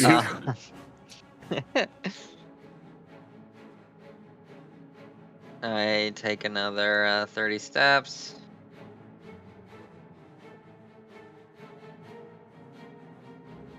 Look around, survey the battlefield, Start smoking. nod very approvingly. Take another puff. Motherfuckers just Jack Sparrowing through the fucking combat. Pretty much. Like, you know my name? Takes a swig of his You rum. you or in know this my case, name. weed. Know my name? The might of the dragon, as it picks up the cannon, you can hear it roar. As it picks itself up, you see the wings of the dragon turn as it kind of is doubling back to come help and aid. You now can see the dwarvish soldiers on the edges are now going to lower themselves down. The Saluls, the engineers with their crossbows on these edges. Thraphos pushes through, stepping, spits into the ground, drawing themselves a maul from the saddle upon pushing through. For my king! Ah! And they're going to charge, and as they charge, they're going to get to here, and Ukar And they is going to get stab killed. them. Yup. Or my king. Before my king falls over dead. They're going to take Ah! 50 was, yeah, 52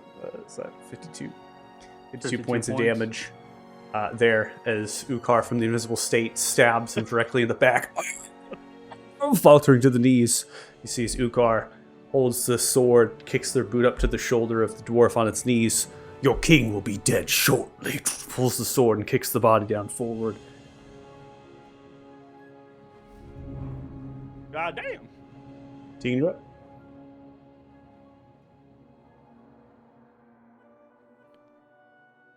Well, Tegan just kind of going, "What the fuck?" as the dragon takes out the cannon. Is gonna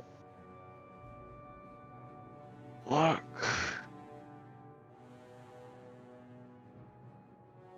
Thanos stealing his hypnotic pattern thunder, the dragon stealing the cannon thunder. Tegan just Yeah, doesn't get to do shit, anything. Garuda.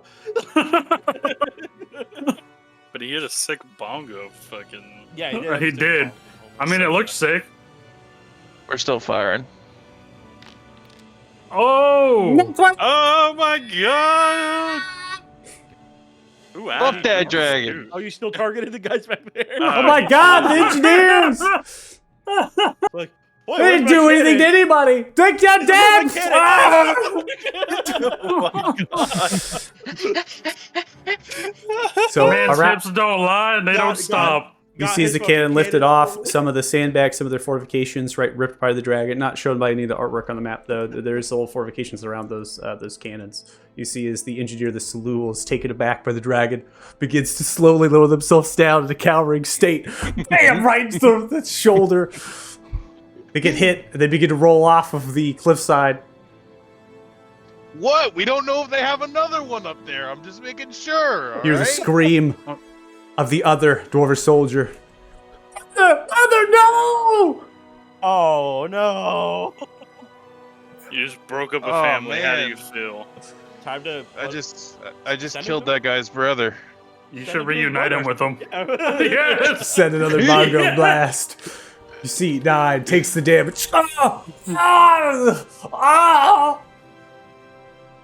Can't Sorry about believe that, man. Deegan, what happened, Sniper! Good steal that one. Sniper! 18. And then, wow, takes 12. Goddamn fucking ruthless, man. Nah, dude, that was beautiful. I'm over here with my fire arrow, like, what the fuck, man? He was giving up. You see I as it didn't hit hear anything. into the back shrubbery to some of the fortifications they have. So far They begin away. to bleed. They begin to look for the other Salul of the other cannon that's confused, seeing the other one dead, looking around left and right. Little brother, run! They're all Oh, brothers. well, that one has to die too. You're gonna end a whole family tree right here. I believe in you, Tegan. You can do And this. us lay down their arms. Just wait until next turn. That's all I'm gonna say. Oh, Jesus. God. I wish Maldor was here for the bongo blast. Oh, blast. Bongo blast. See you, Uker. Bye. Go Goes ahead. up. Bye, Bish. Let's see. He is going to move his 30 feet. That would have been around the edge of the cliff. Hmm.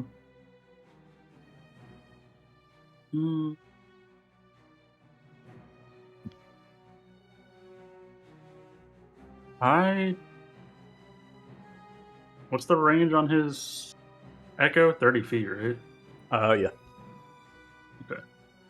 Oh, he's here. Hey. Just in Hey. time. I would drop the echo there and just kill that last one. I'm assuming that's what Adam would do too. Y'all are fighting already. Just a- Good God. Yeah. Swing away. Wing away. 28 from the echo as it Jesus appears. You see as the Christ. dragoons look towards the echo, they look and they're kind of a little bit fearful as the echo appears in a hollowing shadow and then comes down with the visage into the Tugan, who crests into the back, takes the one falters to the knee. No more in this battle right here are there dwarvish soldiers that are alive. The Tugan are dead. The dragoons raise their battle axes and their shields. They begin to yell outwards, hitting into the shields, aimed all for the bridge. Alright. That'll end his turn. And then he can have his character back. Welcome back, sir. The mage sees the dragon on top of the perched house. They have a staff with a bluish orb in it. A rulark here, but slightly different, with different pads upon them, maybe higher of stature. They are going to see the dragon overhead, and they dimension door themselves Bitch ass. out of the See, why the fight. fuck didn't you know how to do that? You wouldn't have gotten away. Stupid ass mage. I love you. I'm so sorry. Don't worry, buddy. We'll teach you up. We have to make sure he lives. That is true. Don't surrender for your king! For your king! You invisible piece of shit! Where are you? Oh, where are you? Oh no, he's been killed. Man's about to get stabbed. Yeah, I'm just waiting. Holds the for shield it. and the axe. Readies. For my line! Davos with me! Hold the bridge! As none of them do anything. I was gonna say it's a shame that they're all Come on! incapacitated. Hold the bridge! Hold the Bring bridge! hold it. Oh, no. Oh no. Fucking hell. You're going to take 44 points of damage as Surgoth is dead.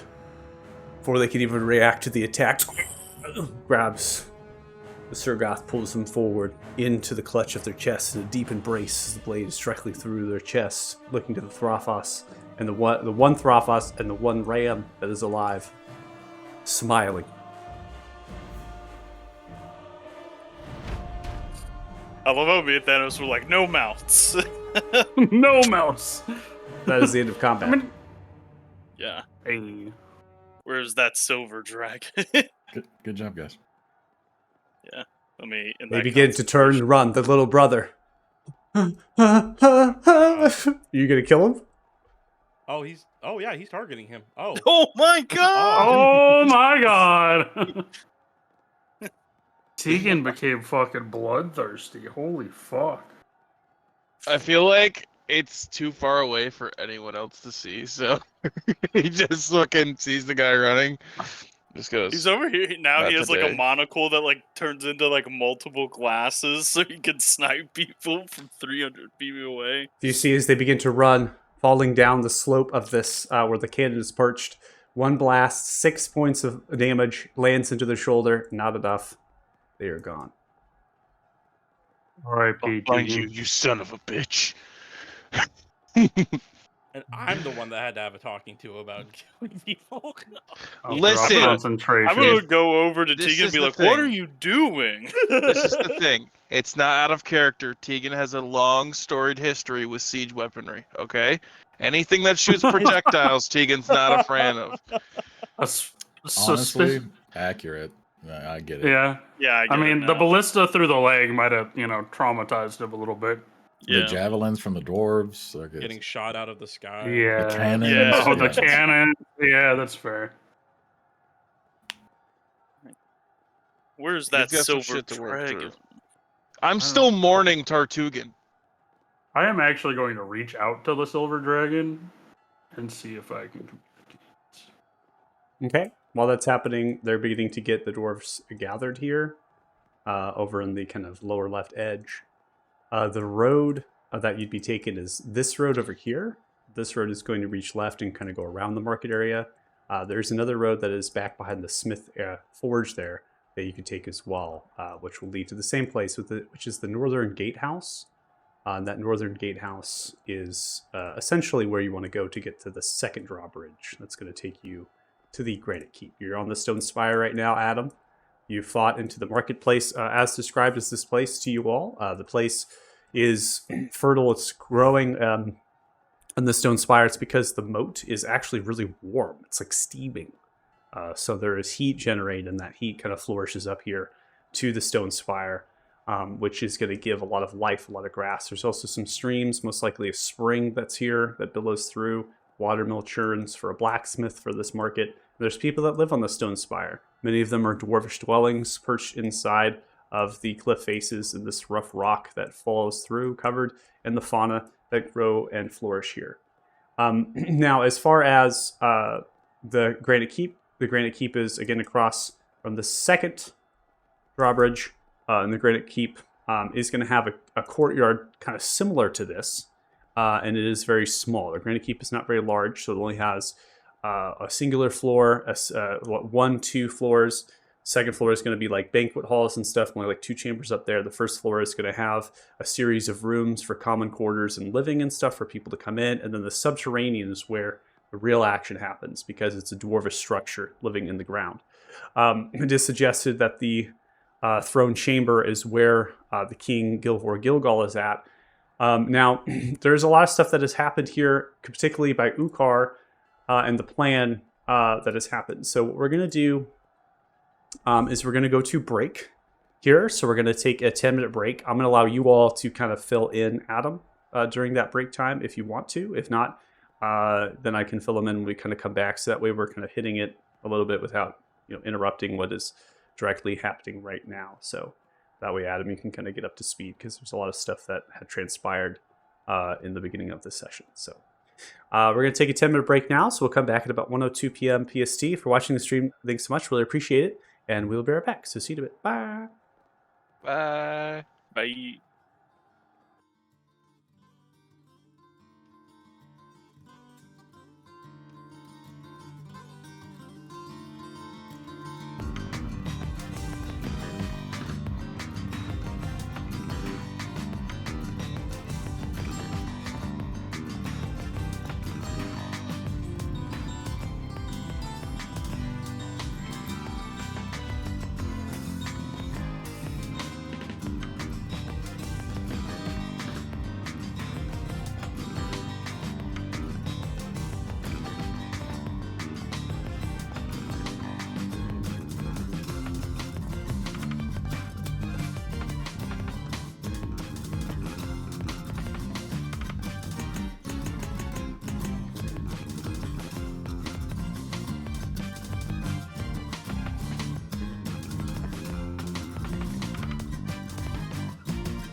All right, welcome back. Thank you so much for rejoining us. To get back with the session here. So as we get back here, you can see the dragoons, the soldiers have lowered their weaponry. They've dropped their weapons and shields. Their hands are raised. They're now being knelt down by the dragoons who have their weapons kind of raised towards their soldiers. There's been numerous casualties on this battlefield, but you can tell the majority have surrendered. Not just because of Ukar pressing forward and seeing the might of that, but also the dragon that is overhead. And now the dragon is going to push themselves down, Thanos, as you begin to try to reach outwards to connect with Belzar. Belzar is already kind of swooping themselves down back around, and they're just going to kind of land down. Now, Belzar as a dragon, you can tell, is not exactly as gargantuan as the other dragons. They are going to be right around, in terms of size, they're going to be kind of like hovering around 40 to 50-ish feet in terms of their length when they're full down. And they're very majestic looking. They're glowing, and the light's kind of gleaming off of them. They also have numerous kind of appendages of phalanges that are similar to a gold dragon as they perch down, kind of like these like tentacles, right, of the almost like a beard, right? And then they have very sleeked. The head is aerodynamic with the fins. This dragon can move at exceptional speeds. It is the fastest dragon that you have observed. It came down in its descent upon that cannon, moving greater than 200 feet per 6 seconds. So as it was flying down, it was a missile just shooting downwards for the ground. And then in that deep dive, it was able to pull out its wings, stop its velocity, pick the cannon up, and take off at the same simultaneous things. So it is a quick striker, if you will. And when it did this, it made no effort to attack the dwarfs. It simply was just removing the cannon that would fire upon perhaps the innocent life down below. The cannon, the Belzar is going to land itself here on the north side of the market. It folds itself in the wings, kind of getting itself kind of postured. It also has taken damage. It has some of its kind of scales underneath its belly kind of scathed. It also has a javelin from a ballista sticking into it. So it's grabbing one of its talons and kind of taking the ballista outwards. And blood kind of sponges down, but not like a lot, upon the actual cobbled of the market here. Conversation. Yeah, go ahead. So maybe I just wasn't zoomed out far enough on the map, but we just had the whole conversation. Nobody mentioned a dragon. How did the dragon get here? When did the dragon get here? It just just showed literally up. mid-fight. Yeah, just showed up and grabbed But the cannon. it showed up and helped. Yeah, Yes. so it was Okay. narrated upon leaving Nimble's automation and then pressing into the upper steps. It was narrated to the party that the dragon was seen over the Granite Keep fighting.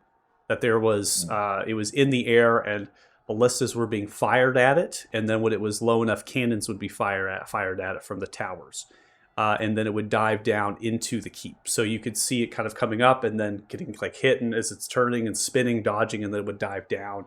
Almost as if it was, defending itself, attacking, right? And then while you're pressing from the upper steps into the royal steps, right, you continue to see those observations. Pressed into the stone spire, you would break line of sight of the Granite Keep. You can't see the Granite Keep where you're at right now. And so during that time, upon getting here into the scene, Belzar was coming to the stone spire. Right, to essentially kind of fall back, if you will, or maybe there's a connection between and sense you all coming here. And so in that time of distance of travel, when you were reaching the stone spire, they were coming up from the other end. Yeah, that makes sense. Sorry, I just suddenly realized there's a dragon. Yeah, you're like, okay. Just want to make sure everyone's... Surprise, motherfucker! Yeah, surprise! Dragons appearing! Spontaneously teleported! Yeah. Well, with him landing, then I would probably just walk over there, honestly. Yeah, I'm curious to see, how Belzard's doing. So I'm gonna kind of stand at a distance. And I think upon seeing the wounds and to show my intent, I would actually use the essence to begin to heal him Okay, and so infuse him? you hold out the stone. It looks towards you. There is no need for that. I do not wish to use it to control you, but to help you.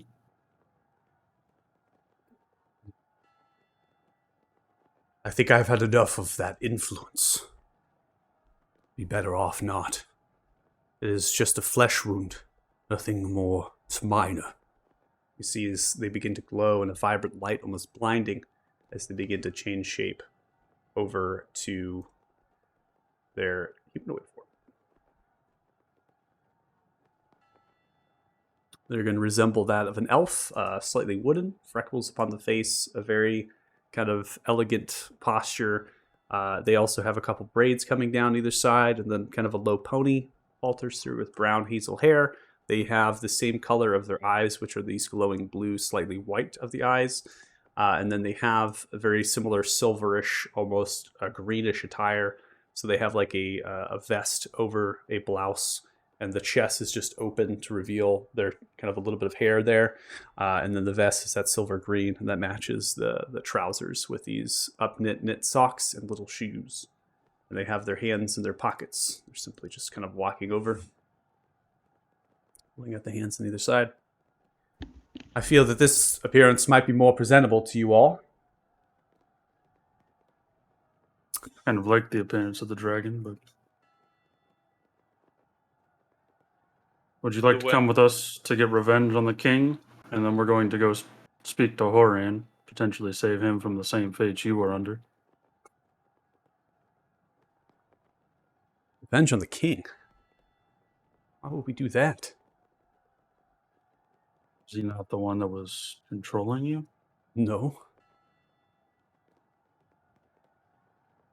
King is only leading their soldiers. They are only doing what Damodar bids, under threat, destruction of their own city, and the presence of grey dwarfs that billow from the gold mine, deepened underneath Ravsha. Clan Stonefist pushes against their minds, led by some prince.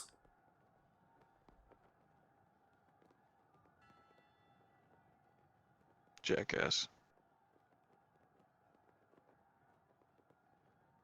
Well, that puts us at an odd impasse here. In order to free the city, the king has to be gone. King can be gone without dying. There are other ways. Removing someone from power. I have seen generations of you humans and your bureaucracies. There's always exchange of power in hands that would want it deemed, either by threat of force or violence. Same thing happened here. King Gilvor Gilgal, at the knelt demand of Damodar. They overthrew in Hurwick and took over the Stone Council and removed previous clan and their rule over the city. You only merely need to remove the king, maybe even reason with the king to retreat back to their city and defend it against Clan Stonefist. Most of the soldiers are outside of the city, and from what I saw, they're not harmed. There's no army. There's many of that, looks towards Ukar. Many of them. They've already broken into the Granite Keep. They're pressing against the lower levels. It will only be moments before they move upon the king in their throne chamber.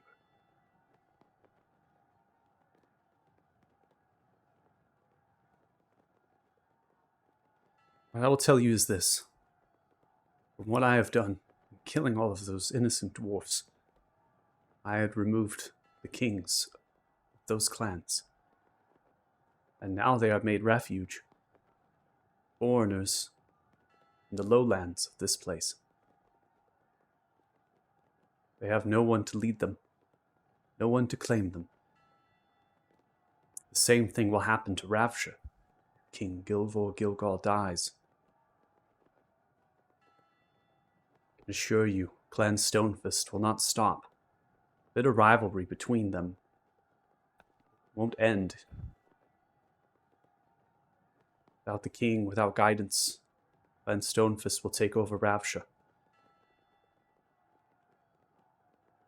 The richest gold mines of this land will be claimed. Will not reach that city any longer. Clan Stonefist takes it. But with a king to lead them, and the soldiers to retreat back, even with Clan Stonefist turned by Damodar's command, perhaps, they will be able to defend it. It was only the threat of violence from two fronts, Clan Stonefist and myself. That is what made the king move.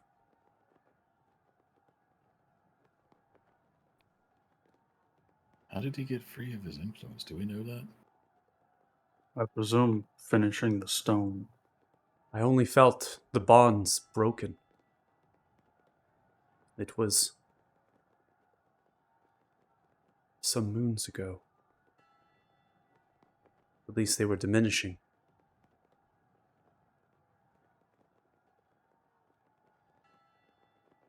That's good to know. Then it doesn't take as much of a conscious effort on our part as we thought.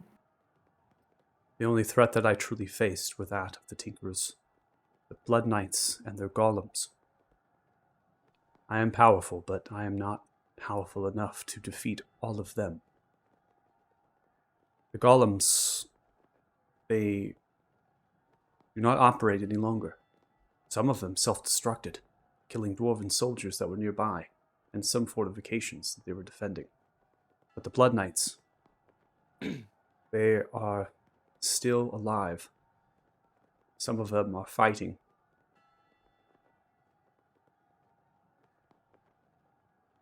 Yes, we ended the Tinkerer.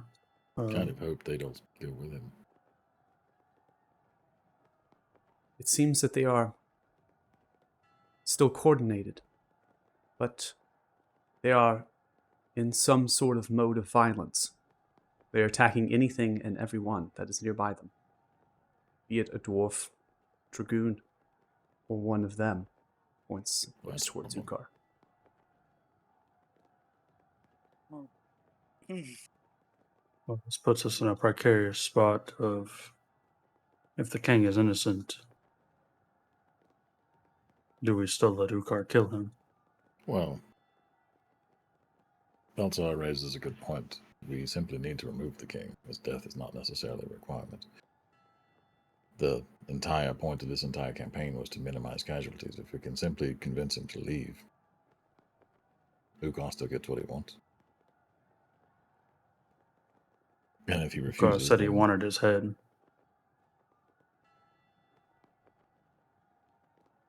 Ukar. Ukar is currently talking to a large pot-bellied dwarf with a great gray beard, wearing dark steel plate and a shield, a battle axe, that dips frost. Ukar points towards the dwarf soldiers, and begins to slowly walk over. We finished here.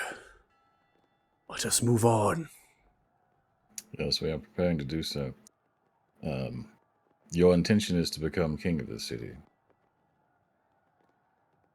It would be similarly possible if we simply convinced the king to leave. Correct? It's not possible. The scheme that I have devised. The king must die. Why? Family Gilgor landed on the shores of Uthin Bay, the Great Voyage. They are the ones that founded the gold mine underneath Ravsha, built the city. It is their family that rules in the royal line that claims to Clan Gilgor. The house rules. Gilvor Gilgor, if alive, be a beacon to the people. Clan Gilgor will not abandon that. They need There to are many die. Gilgal among our ranks who have already abandoned that. for then sense of that honor. will be their choice. But they Precisely. A only choice. abandon that because of the actions of their king. They were influenced by it. But the king turned anew, back in the defense of their people. The very deserters you call friends may very well undesert themselves and join with their king. That cannot they Do happen. you know? But I would not slaughter them preemptively on the assumption that they might. Those who do not wish to bend the knee will be free to leave. Precisely. I propose. This is all assuming that Gilgal will even agree to leave. But if he did, any who wish to remain loyal to him would leave with him. Any who wish to not be under the banner of Gilgal can stay here, as you wanted. Your influence, your persuasion, does not see what I see. We are at an impasse. The Were you king aware must that die.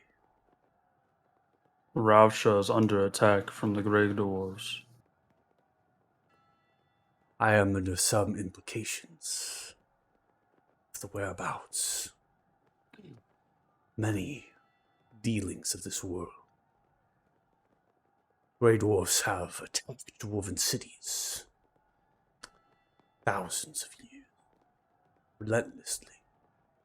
Claim the riches of the surface dwellers. It does not surprise me in the slightest that I know, yes, more of a reason the king dead to move the dwarfs. Seek a new leader. I guess even less of a reason.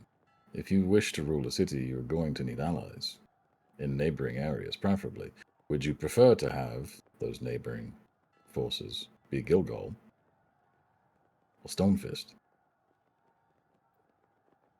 There's already plans that Ravsha will be liberated.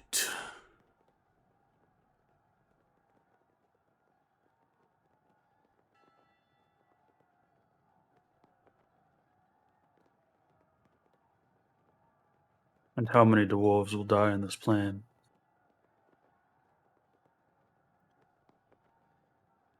No more than it is necessary. Loss of life. This plan, this scheme that I have devised, it is only for the best interest of everyone.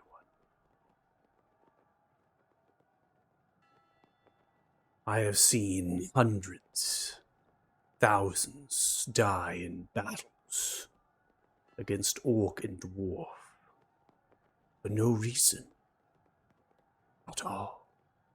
None that matter, anyways. If you wish for your rule to be one of shedding off the old ways of senseless death, then should not your first act in assuming power be one that avoids senseless death? That is that you believe it is senseless.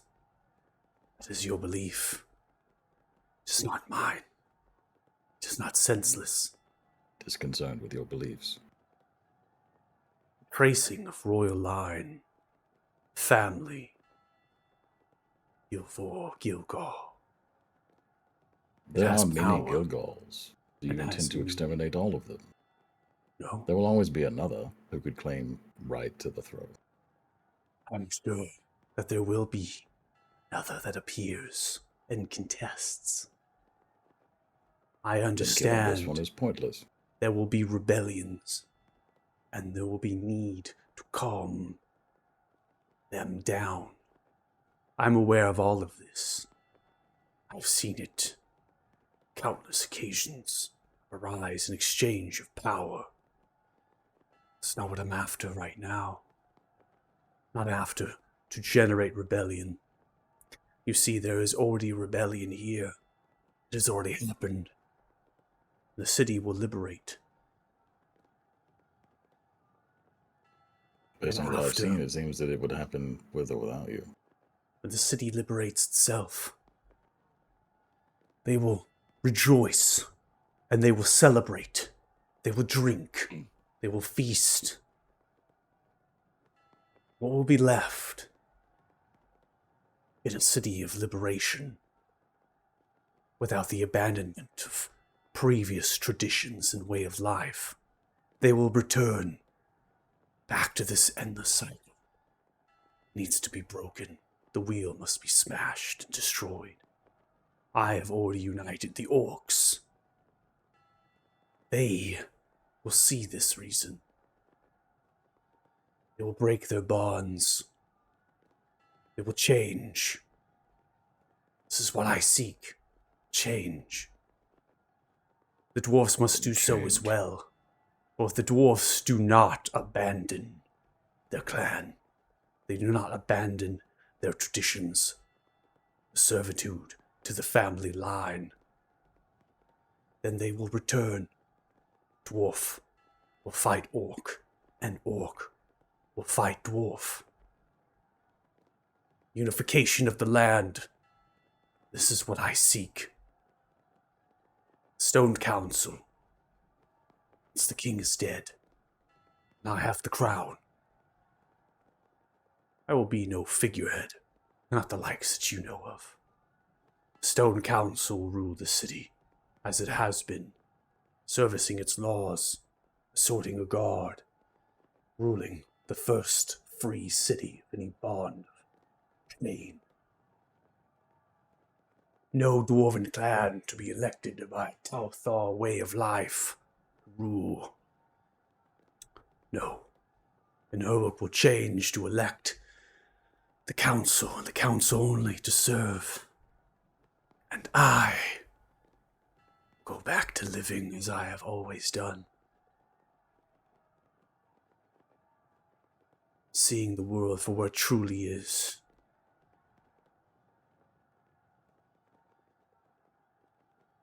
It sounds as though we want everything that you want.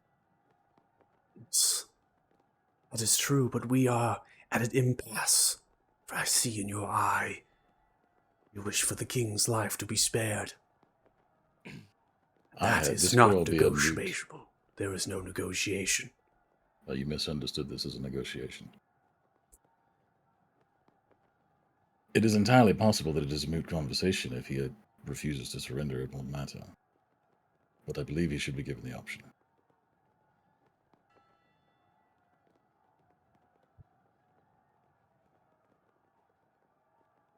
Humor him, Ukar. Ugar looks west at the road. Looks towards you.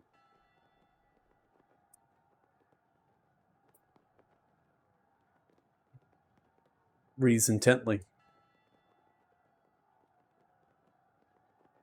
You're not used to being told no, are you? In order to be told no, you have to make a request.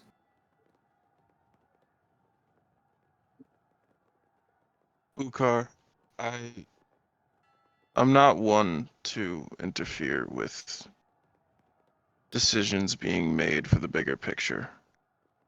But I will say this. The king is no stranger to being under the thumb of a power that could destroy him at the snap of a finger. And he's been subservient at this point to that power. As much as you want to preserve innocent life, he's not under that impression. He obviously cares for his people in some way. If we let him know that he and his loyal followers will be able to leave and relocate and allowed to live peacefully, if there is no attempt to take the city once again, I believe he will do so. And as much as Gilgal has been a pain of our sides for quite some time now, I imagine the honor of his clan is worth much more than all of the assets that lie within the city.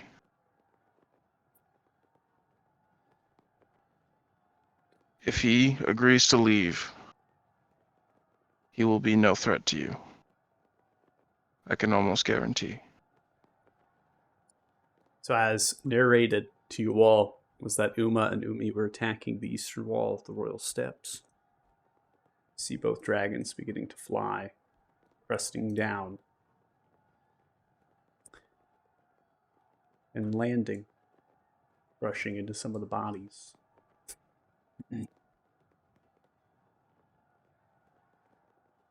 Begin to motion themselves over to the water, drinking.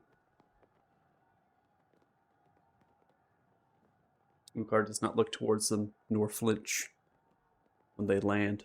Some of the soldiers fearing, cowering, even some of the dragoons looking in the direction of the dragons. The dwarf. Dragoons! They are with us! Fear them! Fear them not! It'll be fine! With eyes intent, the conversation now pressing forward, wrapping through.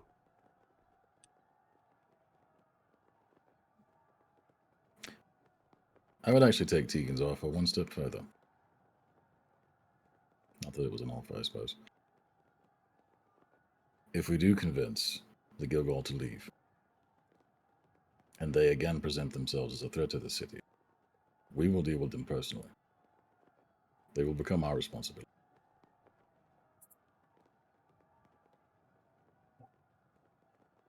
See as Ugar looks towards all of you.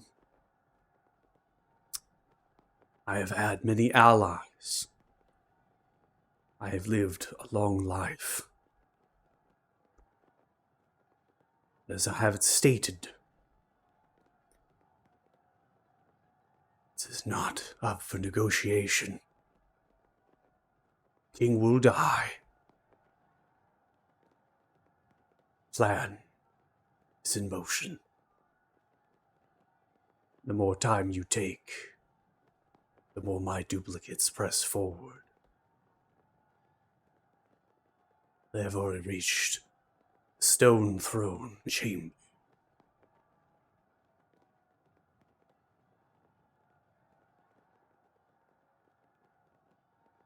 When you came to me,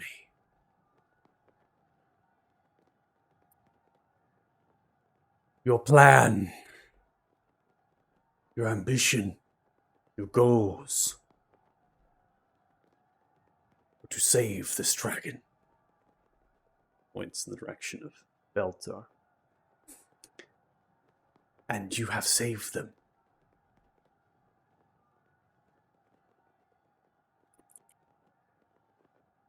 What I saw of Damodar, the fall of Maldred,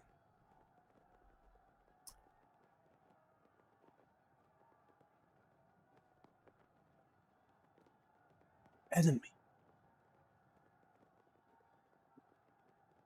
is keen to manipulate you.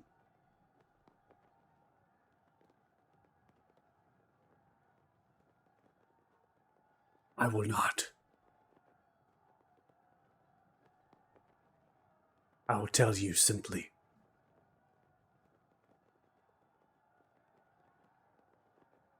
Go against me now.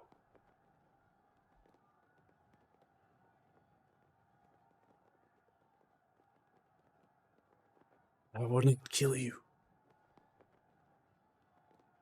No. I will do something much worse than that.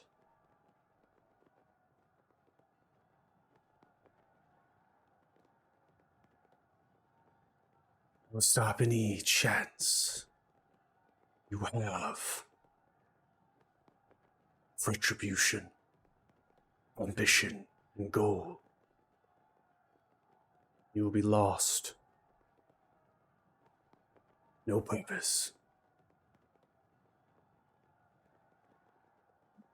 But forego this pursuance, despair, a Dwarvish king you do not know, not have met. You will have an army, dwarf and orc, rivaling the might, even the Talthar and Temerian combined. Enough to push through Damodar's scourge with ease.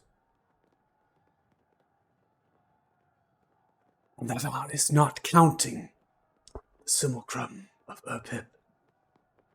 countless of those goblins, viewed with the magic gifts. Many. Normal duplicates. Countless as the stars you see in the sky. I've had my gift for a long time, Maldor.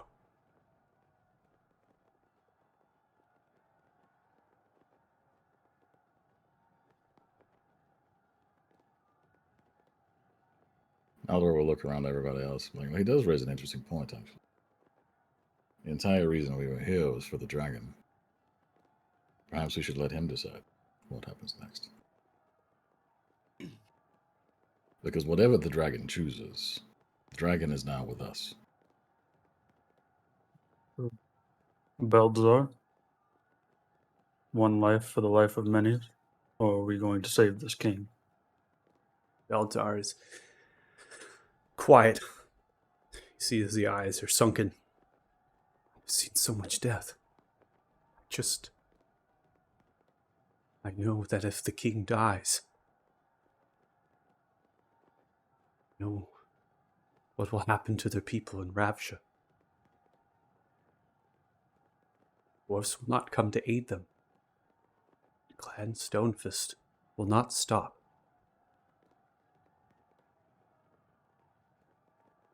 Well, I we've can't. dealt- I can't. You see, as they turn away, almost as if to change and fly away. Can't make these decisions. That's fair. I simply wanted to give you an option to weigh in. So But if your that is the worry is... primary... Oh, go ahead. I was going to say, if your worry is the city of Ravsha, then if Ukar makes a pact to send his duplicates to deal with the Stonefist Grey Dwarves, would that one life be enough?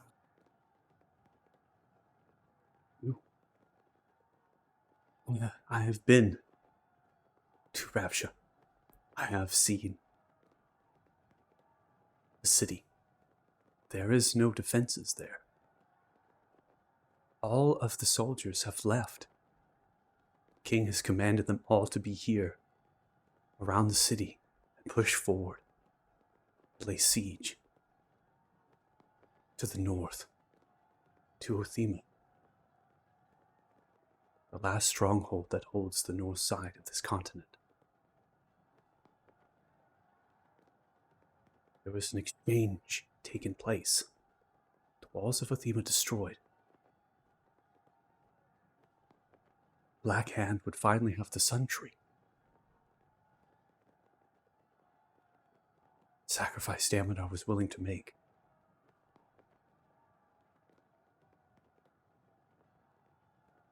That explains why they've been gearing up to move through the pass. They cannot fall back quick enough. Before word spreads. And it's already happened.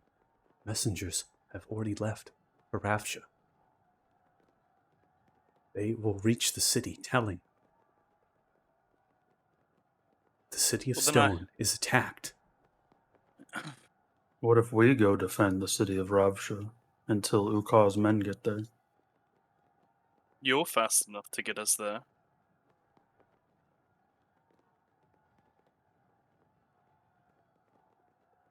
See as they look, looking left and right. Can't be back in a dwarven city.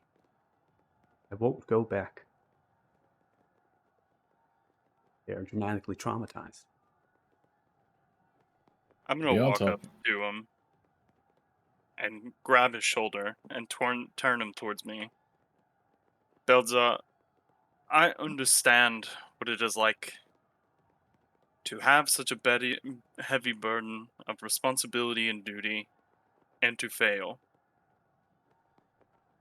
I come from a people who protect their own through the line of nobility, so I understand, Belza. You see as they shrug But the hand off of the shoulder and snap towards you. You don't understand what has happened in the city. Clan Stonefist. They stopped if the king would move their forces out of the city. don't know is that Clan Stonefist has numerous hostages. They are simply waiting for the king to misstep, to falter, to change. They will not heed if Damodar arrives and changes their ways. They were made promises. It is set in motion that those promises were not upkept.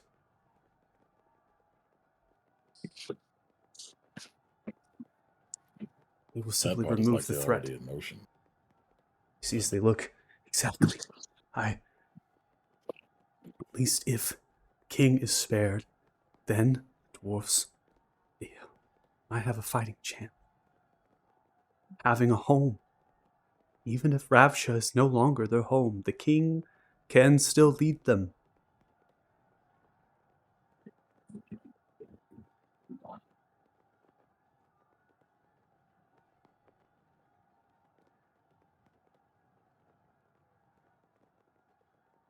So let me ask you this.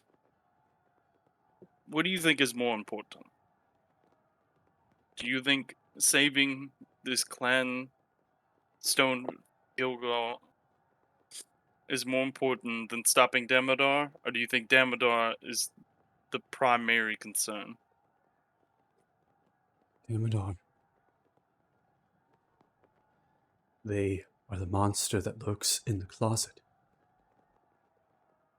They are the one that has manipulated everything.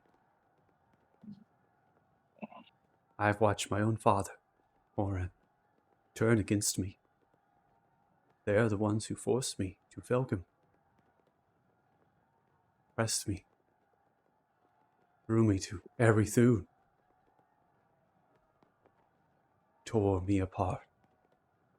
And that voice has been inside my head since. It has been years. And has told me to kill relentlessly, slaughter them. It's because I don't have what Horan had. Has now. Their lair is imbued with such magic. I was just a lone egg, found and uncovered, adopted by Horan, told how I needed to hunt and survive and live with the people of here, and the stories I have heard of my kind, not the best here in this land. The law, the protectors, I could be one of them. That's what Horan told me. When I went into those dwarf cities, mercilessly killed them. I was no protector. It was abomination. I should not exist. I should not live. I went Those in under actions this- were not yours. Looks towards you. It does not matter if they were not mine. If I did not exist, then it wouldn't have happened. Do you wish to be punished?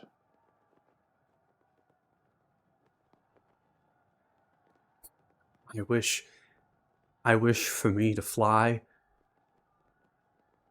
Wish for me to fly as far as I can go. To the sky. With great clouds above. Till I can fly no longer. Yeah. I bet you do. But you want to fly away, never have to see another living soul ever again, and just perish as you slowly lose oxygen. But Beldzar, you don't get to do that.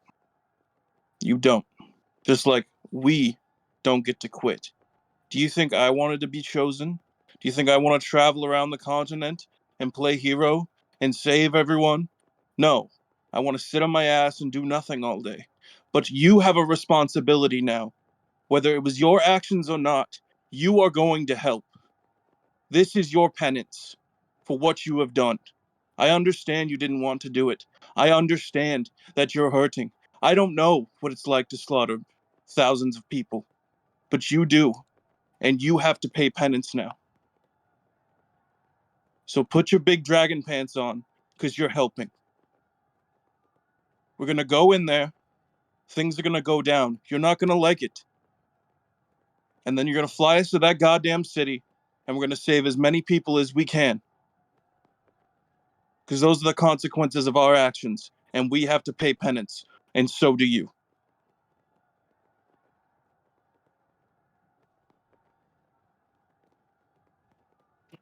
Towards you. It's kind of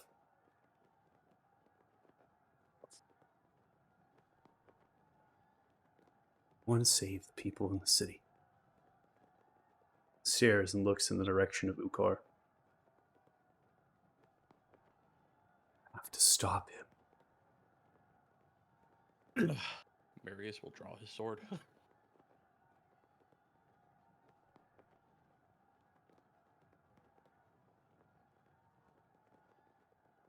So are we all in agreement then? Oh wait, I think I missed. What did Ukar say right before that? So, what is happening here is Beldar is very traumatized, okay? They are having difficulty seeing what they should be doing as taught by Horan, as of, one of the protectors, because of everything they've gone through in the last decade. Ukar has just been sitting there with hands upon their weaponry, watching as this conversation is unfolded. You left the decision of this up to Beldar. Beldar is not in a state of mind really to make any decisions at all. They are confused. In fact, most of what you probably saw over at the keep when they were fighting was just simply destroying fortifications of the dwarves to stop them from killing people with those siege weapons. And they were trying to protect people while they could and try to understand what was happening around them. Right? They even were potentially released from their bonds before this. They didn't fly away of their own volition. That's how messed up they are. So, what they have said is that Ravsha, which is the city of Clan Gilgal, has been put under such a threat that anybody in allegiance to the family and to the royal line is a hostage right now of Clan Stonefist. And they will be put to death if the king missteps. If any sort of hostilities are put towards them, they will put the hostages to death. There is no more soldiers. There is no more Clan Gilgal soldiers to protect their city. They have all left the city. They were under order of the king. The king only did this because he could not fight two fronts. The threat of Clan Stonefist that was pushing up from the gold mine and overtaking their city, and Beldar, who had already killed all the other clans and their cities. And at this point, you can imagine, was told that they were immortal. So the king did what they had to do to save the lives of their family and their people. They marched their army and they began to construct siege weaponry. They overtook the city of stone, and they are doing what Damodar commands. But it's not just Damodar. We ran into Clan Stonefist all the way back at the early sessions of this campaign. We already know what the prince had said. The prince had said it does not matter if we were commanded or not. Unlike me, they would march against the dwarfs anyways. This was a long ago. You probably forgot about this, but the prince basically said was that the seventh right in the line, that Clan Stonefist has already been attacking the dwarfs for hundreds, thousands of years. This is just what they're going to do regardless of being commanded. But now they have an immortal dragon. Now they have the city occupied. All they need to do is swing the axe, cleave it off, shut the gates, and no one comes in. And the city's theirs. That's what Belzar is saying. And what he's saying is if you save the life of the king, you save the leadership of their people so they don't turn to they don't become the refugees that are made of the other dwarves. And then they can go back and take their city back. Right? Belzar is not immortal. They're bleeding. They are not a gargantuan level Tresgal dragon. Right? We're also talking about a dwarven city. There's not going to be a ginormous entrance. Thousands of feet. It's not going to have a wall surrounding. It's going to be very similar. One entrance in. That's why Belzar was able to take out the cities, is because they can change their shape. They just walked in, and the dwarves were trapped inside. So that's what they're saying here. It's complicated. That's why we're doing out of character. It's complicated. So I want to make sure everyone has the right picture. What Belzar finally said under the inspiration of Tegan, telling them to bring the big boy pants on, it's directly from the words of their father Horan, that is looking at evil and putting an end to it.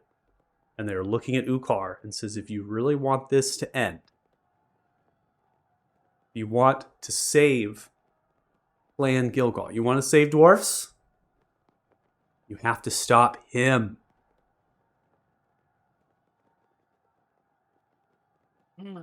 Okay. Because if the king dies, there will be no leader for Clan Gilgal. They will be made refugees. They will have no home. Ravsha will be lost and will never be potentially taken back unless Ukar plans to do it. Well, Belzar made his choice. He wants to get rid of Ukar. I think Right, we were am I all right? halfway on the fence anyway about Ukar, except for maybe And Marius. is But Marius is with us? I straight up drew my sword as soon as he said that. towards Like- Belzar or towards Ukar? Ukar. Okay.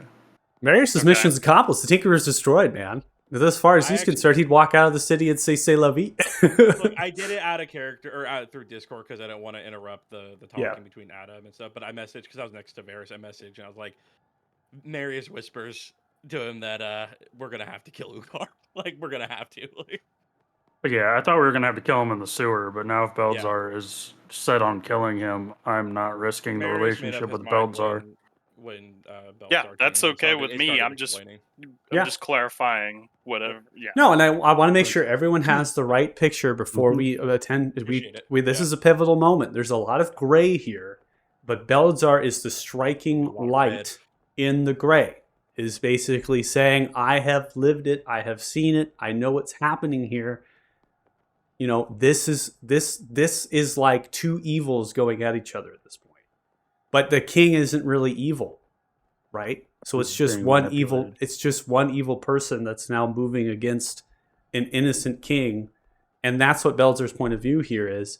And Belzar is just, he don't know, right? If the king dies, is it really that Ukar is not going to march back? But he knows for certainty. He knows for certainty that there will be no king to lead their people, and they will have less of a chance of pushing back to take Ravsha and I take their city think back. it goes back to kind of the same nature of the conversation way back with the white worm egg. Is like, is it the morally right thing to do to try to save the egg? Yes, but would it been a giant thorn in our side to have to deal with the giants? Yes, and in the same way that Ukar and his forces it would be 100% easier to just let him kill the king and move on with our lives. But morally, I think we've come to the conclusion of what must be done. And that's sometimes you have to play one side of the coin, sometimes you have to play the other. And this time, I guess we're choosing the moral side. And we came here to save Belzar, and we're saving him by doing this, so I'm okay with it. It's probably going to, out of character, increase our downtime since we're now going to have to help the city rebuild since we're not going to leave it with leadership. But yes. And we're gonna also have to take care of all of Ukar's clones, and we're gonna have to deal with Urpip, and we're gonna have to deal with all the orcs, and Fucking our Pip. this is gonna be rough. But we've made Yeah. our choices now. So steel's been drawn. So Tegan, you might want to call Bruga. Because we might need some help. It's her clone. Maybe she knows a way to turn it off. Power What if off. he Because, is just like, a simulacrum we get- of Bruga, technically, and not an actual clone? before we get back into character, I just want to say, like, this is gonna have to be like the priority. We cannot allow any copies of Ukar if they survive once he's actually dead. We cannot allow Ukar to gain power again because Yeah, he's the- too powerful. We don't know that they have the gift. Yeah, we've never seen a copy make another copy. My No, but I'm just saying they still have his intellect in they his stay mind. on target. Yeah, my concern at the moment is that we just spend 30 minutes fighting him, and he's already got 5 clones in the throne room, assassinating the king and taking control anyway. Gotta be quick then. I'm Gonna have to be killing him's decisive. gonna I be mean, quick. He's badly injured. It could be pretty He quick. didn't. Yeah, I don't know. If we go fucking have nuke- a long rest like us. Yeah, we Yeah. need to go then. Let's do it. Okay, that's the plan. Are we all in agreement? This is the move? Yeah, this is the plan. This is the plan? This is Yeah, the I fucking mean, he already plan. squared off with Maldor. At this point, I was just giving you guys time to weigh in because you know what he's gonna do. Yeah. Yeah, no, I figured as much, and as I said, I was almost going to just kill him in the sewer anyway. That's why I was like, "Are you sure this is how you want to do this?" I felt those tensions in the sewer. I was like, oh shit. I was like, oh. I was like, Yeah. okay, we might throw down. You all don't deal. You all don't deal well with the lack of compromise. So I was very surprised as well. As soon as an like, NPC goes against what Maldor you all wasn't- want to do, man, they're gonna die. I was like, Maldor wasn't there, so I was like, I don't really want to kick off a fight against Ukar without Maldor. But now he's here, and now he is on the same page as Thanos, and I'm okay with this. I Okay. was gonna kill him earlier. I actually think it helps Keegan- me a lot though, character wise, to not like feel conflicted. Now that I've heard the dragon speak and stuff, I'm like, okay, I think I know which way I want to lean. Keegan yeah, was it's like, yeah. Keegan just knew, like, this guy, he's in the shitter and he feels terrible. And the only way in his mind, this honorable being's mind, is that if I guilt trip him into doing something. So that's, if he's going to lean into the guilt, then I'm going to lean into the guilt and be like, you need to fucking make a decision right now. Like, you need to fucking figure it out because this shit ain't Right. happening. I'm really afraid to fight Ukar, but let's fucking go, man. Fucking do this. That man's badly injured. We're about to fuck him up. I also don't think he has any legendary. Maybe he does. Didn't he, He use does. a couple of his legendary resistances? Only one way to find out, baby. Yeah. All right. It's also the dragoons that we're going to have to deal with. That Yeah. I mean, Maybe, they just surrendered to him. If we start kicking his ass, they might just fuck off. Like they don't got a dog in this fight. Remember, Peyton rolled brutality. Let's do this. No, the dragoons do have a dog in this fight. They want the city turned back over, so they're on Ukar's side. Are they with him? Yeah, they are with him. The dragoons are all of Vashar's. Or what's his Oh, name? right. They're yeah, all so his people. so Vastar, like, basically they had Vastar sitting in the drain station, but the illusion of Vastar conjured by Urpip put in motion while you landed had already put in motion to get the rebellion going and what they needed to do. And so when Vastar, by the time Vastar left the drain station, everything was already put in motion without them. You know, To to be fair, we also have 2 brass dragons to deal with, so. Yeah. And we don't have. But we a do Yeah, have that's a fine. silver dragon, so. It's gonna be a great time. Fire and ice. Here we go. The fucking epic battle of fire and A ice. song of fire and ice. Let's do this. All right, need everyone initiatives. God damn. Oh, One crit. this is the one that I roll a One bad crit. initiative on. The 10? Yep. Jesus Ugh. Christ, our initiatives are so Yep. bad. That's Yep. usually how it goes. All Yo, of I'm gonna- us, man. I'm gonna need Belzar to put in some fucking work here. Can I use my inspiration to reroll my initiative? Oh my god. Can I No. use my time feat to reroll my initiative? No. Okay.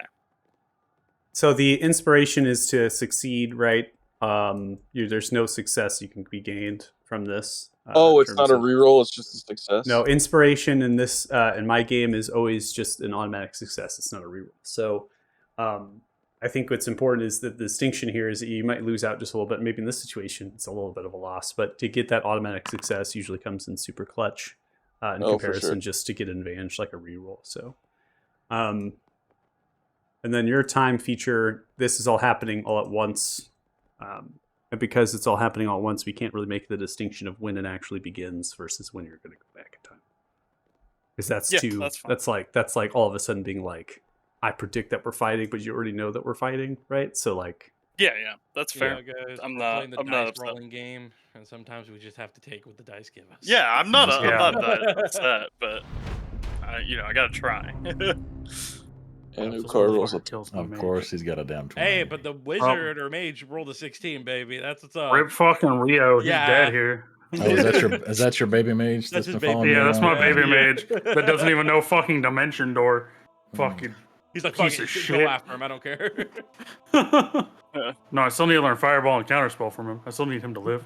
you Wait. see Zukar sees the reaction of all of you drawing, getting ready. They look left, drawing the weaponry quickly. They then reach behind themselves, and they are going to pull out a rune powder satchel. Son of a bitch.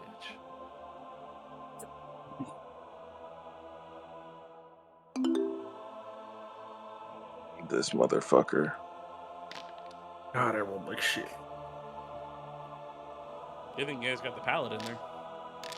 Oh, we do have the paladin here. Oh, I forgot about that. Yeah, that or That's protection. a +5 for all of us. Thank God. I might still fail. I don't know. That I man's got a fuck. think everyone succeeded here with a +4. Let's see here. Thanos Why did mine 18, go Tegan from 18. 11 to... Yeah. Yeah. Just want to make sure. All right, so it looks like everyone has succeeded. This is force damage. Is anybody resistant to force damage? Nope. No, my... No. That is not one of the 18 things I'm resistant to, unfortunately. Right, then each of you are going to take 17 points of force damage here. Oh, not nearly as much as I thought it was going to be. I Luke, thought are we you covered- extending your aura of protection to the mage in front of you? That is showcased a fireball on, as well as a kind of a love towards Thanos. Yes. That means they're going to succeed and not die. So Thank God. Hell yeah. that's always good. So you see as they reach behind, grabbing a power device, a grenade-like thing, they turn it really quickly. They simply just kind of chuck it in the middle of all of you. It is going to explode, and they are then going to use a bonus action, and they are going to chug a supreme potion. They recover 64 health points. As they chug it, throwing down the glasswork. So be it. As they breathe in intently, they are then going to use all of their movement speed as they begin to wrap themselves around, running 50 feet. Come right next to you, Varys. Try it. I dare you.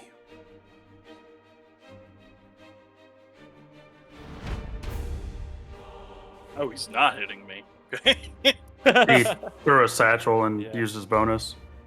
As a legendary, so we got legendary actions. Actually, we got a lot of legendary actions going on here, of things here. So, for legendary actions, basically taken, right? If it's the enemies, then your team, your friendlies get legendaries. If it's the enemies, and then of your turns, the enemies get the legendaries.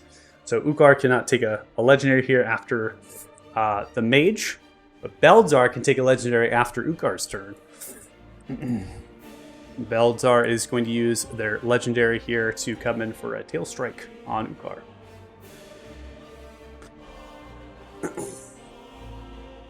Which, let me see. I think that one doesn't have any stat block put into it. Nope. Okay.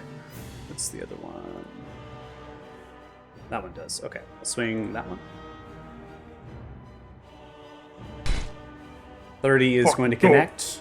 It is going to come down and deal 18 points of bludgeoning damage to Ukar. The Ukar is resistant to non-magical damage as it comes down. Now, as far as this damage is concerned, for intents and purposes, it is going to be magical, so that means it's going to kind of go through all of the tails it swings through. We now come to the mage. I guess I leave this up to you, Thanos, of how you want to do this. They got a firebolt for a cantrip they can use. They have magic missile, shield, mage armor. They have a misty step. They have counterspell. Well, the 3rd level spell slots are gone, so they have no counterspell, fireball, or fly. For 4th level, they have greater invisibility and ice storm, and then for 5th level, they have cone of cold.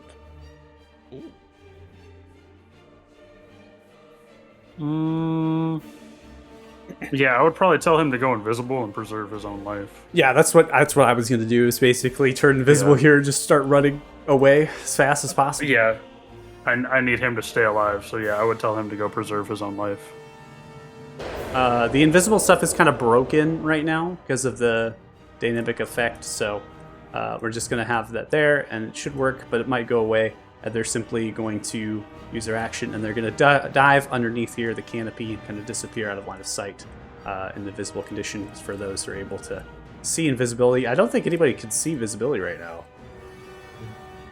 So, just give me a couple turns. Yeah, I was going to say.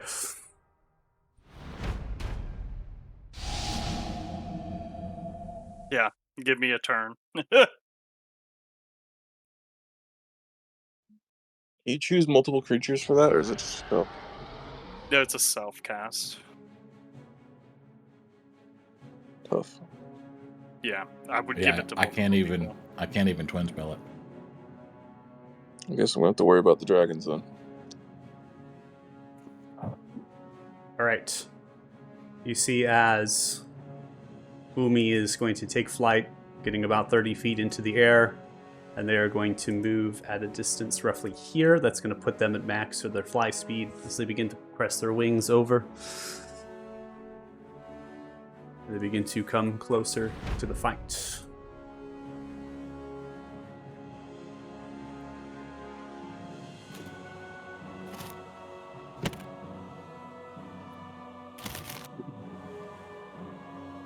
Beldar has a 60 feet of line sight. So Beldar is able to see Ukar here. They're going to unleash a cold breath. God, I am danger fucking close right Oh now. no! Alright, whatever, some casualties, I guess. That's my fucking boy. So Beldar is going to lower their cold breath. I don't know if you can see it here. This is a giant anvil here, and there's numerous amounts of structures underneath the canopy. So pretty much anything that is like south of that line is not going to get hit by the cold. Okay. So just FYI, this is I'm not going to have If he kills another Beldar dwarf. unleash a cold breath. Yeah. Fucking kills Rio. Yeah. I'd be upset. I know, right? Ukar is going to succeed with a 24. Is going to have 57 points of cold damage to 28. See as Beldar is going to maintain their posture there. Ending turn.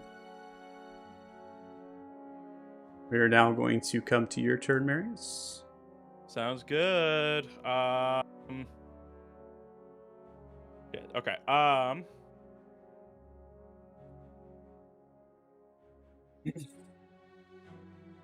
Where is it on my...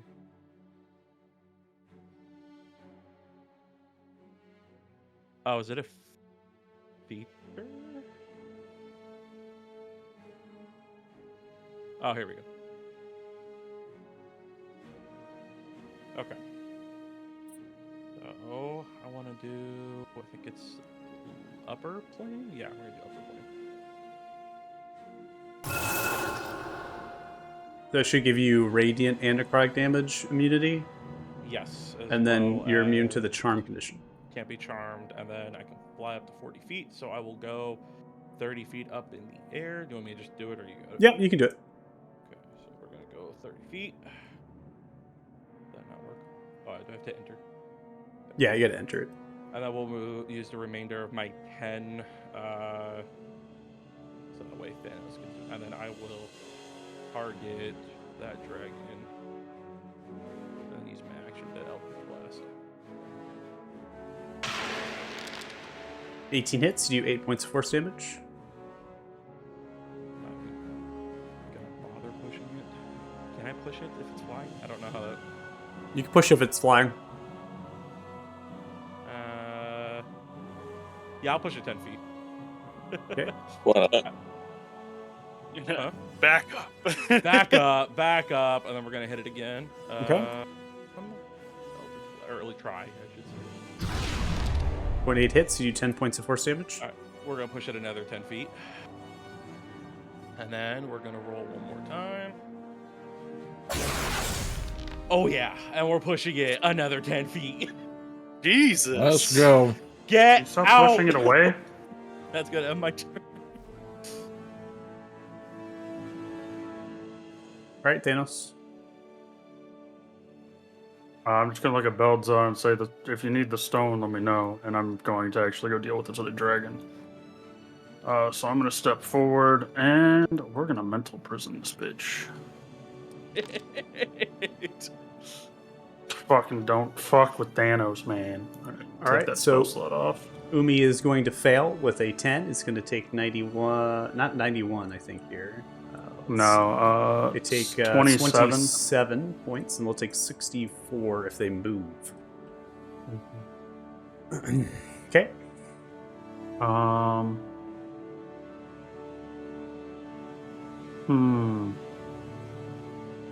And it doesn't look like any of the dragoons have moved to fight us, right?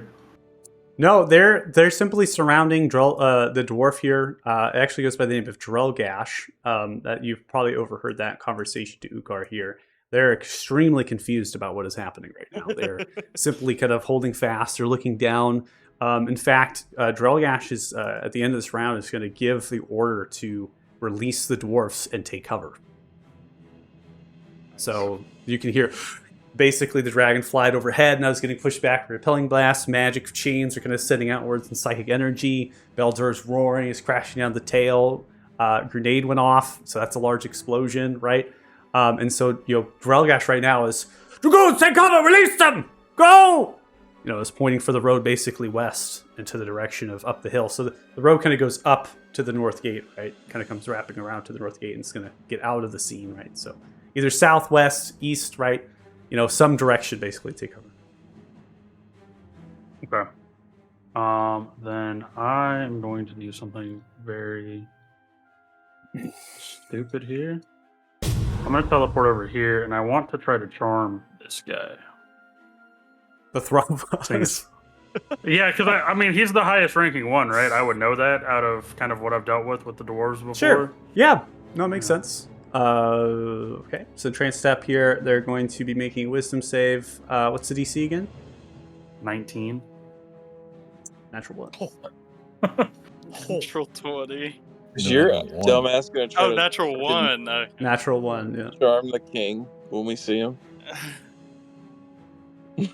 If you wish to save your king, tell your dwarves to help us kill these dragons. And I will end my turn. Okay. Could have just let him go and then they'd be alive. So, to start off, Tegan's gonna say, "Alright, this is what we're doing." Turn to Maldor and say, "Go kick his ass." And give him Bardic Inspiration and activate his gift.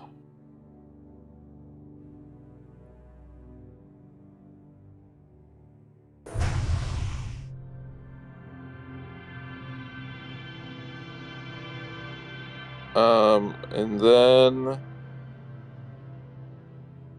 okay,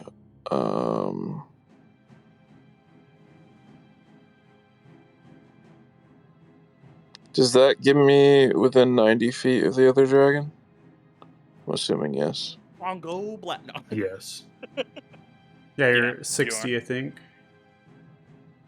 I will go ahead and cast Hold Monster. Ooh, Oh, hell yeah, baby. All right, they're gonna fail with a 14. I got faith in the rest of you to handle Ukar, right? Well, I was gonna say 2 people get to go see invisibility. The rest of us can't right now. Yeah, and I'm not in a good spot. You'll be fine. Yeah. Maldor's got you, don't worry. I hope. The problem is it's going to take me like a minute to get all of the things going that I need to get going. Power up Really mode. need it. Yeah. It's not like Where was the monologue? Right. I thought he was going to talk shit for longer. I'm still like trying to get the shield on, like see invisibility. Did the superhero like shoot him? He's like, "What's that, guys? Give me What's some." the monologue? What was it? I'm the Snake fucking Man. villain Give monologue? me a sec. I gotta slide into my snake suit. And before I end my turn, I'll just kind of mention to Thanos, "Hey, I can hold that. Should I go try to get to the king?" And I'll end my turn. All right, Bears. Yeah, Varys needs to see what the fuck he's fighting, so he's going to right off the rip cast the invisibility.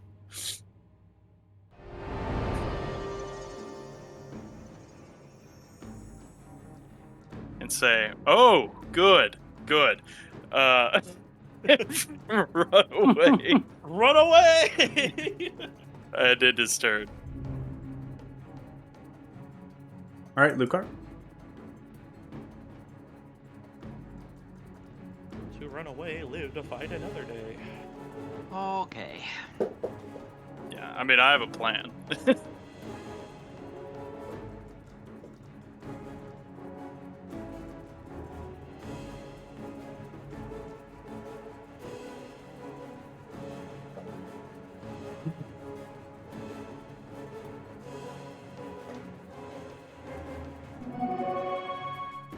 Not Belzer. Lucar's doing his power flight too. Yeah, his Alright. power up. I am going to fly and hover right sort of next to Belzar's head. How many feet up? 10? 10? Yeah, makes sense. Okay. Skill turn of a lifetime. Steven just attacks Belzar. And I am going to prepare a dragon fear with my gift if I see Ukar emerge in range. Okay. As your hasted action? You can't do that with a hasted action. It's a replacement of an attack.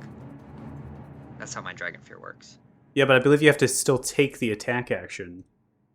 And you're not taking the attack action, if I recall correctly. Let me see. But wouldn't I be readying an attack action, and as my attack, I replace it with dragon fear? Because the hasted action can only be 3 specific things, and none of those are actually a ready. So the hasted action can only be a single attack, dash, I believe, and then a disengage, right? Or is it a dodge?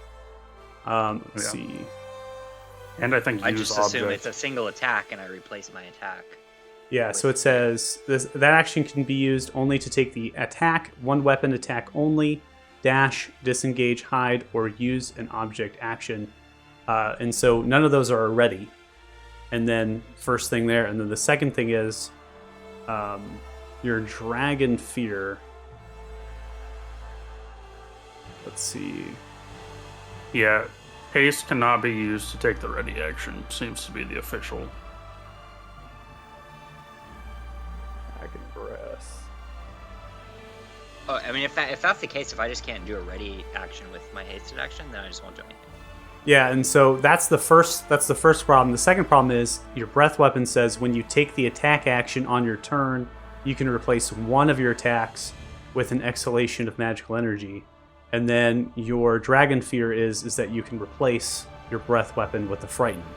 So you still would have to take the attack action to get the use of Yeah, your. so the of only your problem fear. is that I can't take an attack action as my hasted, is what you're... Exactly. You can't Say I hold can't as a something as a ready. hasted And action. yeah, so you That's fine, can't I didn't know hold, that, and then you that's fine. can't take the attack action. Yeah, so double I'll just issues there. skip it then.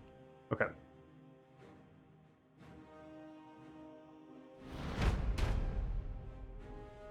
All right, held. Let me see. Automation. Yep, fails with a 12, so still held. Beautiful, Alright. Tegan. So bonus action, I'm going to activate the Eldritch Charm Tattoo and equip my shield, which I technically already have equipped, I think, but just for... Okay. Beldar, by the way, will take a legendary to swing the tail behind them as it cleaves around them. It's just like clearing a back end around them. It's good to know. For my action, I'm going to cast See Invisibility on myself. Okay.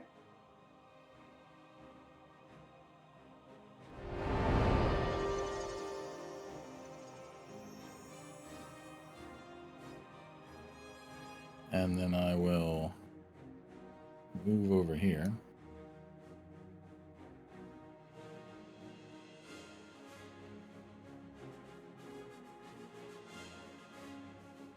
And that will end my turn for now. We're getting the power ups here. We're gearing up. Come to Thraphos. Thraphos is gonna pick themselves up. Look around. Thanos, you told them to fight the dragon, right? Or dragons? Yeah. Okay. Sees one flying. Come on with me! Begins to push through, running with a dash all the way up to the one that is held. Ah! As they're charging forward, the rest of the soldiers looking around themselves, confused, scared, and bewildered. None of them are going to be joining the Thraphos and charging forward to fight. It was worth a try. Because none of them have their weapons. They all lay down their weapons and arms at the various places that they surrendered, which is not where they're gathered. That Thraphos is going in with fists to fight the dragon. What a And so- fucking It's a jab. hell dragon. All of these right now are just going, no, that's fucking crazy. What is this guy doing? He's about to become a legend. I mean, look, most of them were on the bridge. I figured they could grab their weapons as they walked over there. There's one thing we do is we make sure this motherfucker goes down as a legend in this town. Yes. You'll be remembered. He Yeah. will be I want a remembered. statue of this motherfucker. We want What? him to No. be... Fuck him. Oh, a stat? Whoa! My gosh. That escalated quickly. It did escalate super quickly. All right, so they're going to use their action to dash, and then they are going to action surge, and they're going to come in for an unarmed strike. 15 with the advantage misses.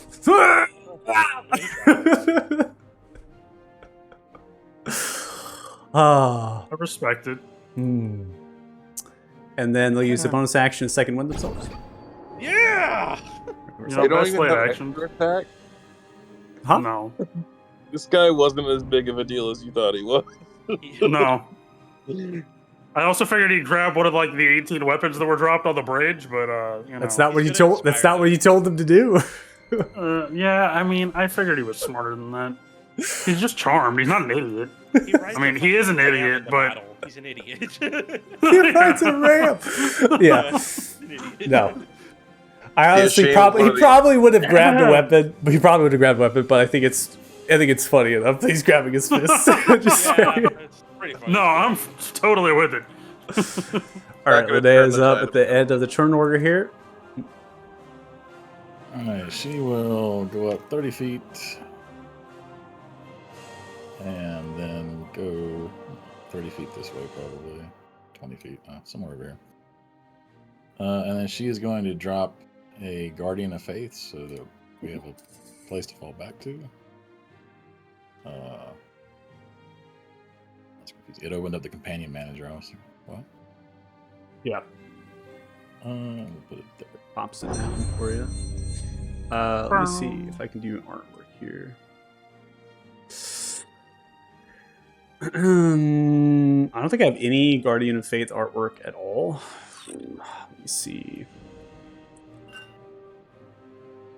Make it look like Vistar. He looks like a guardian of faith. Gold armor and everything. Oh god. There you go. You're giving me Oh, PTSD. Welcome. Finally, on our side. It's with us. And then yeah, that'll be her turn. God damn We it. are now going to come to Ukar. Ukar is going to use a bonus action to disengage.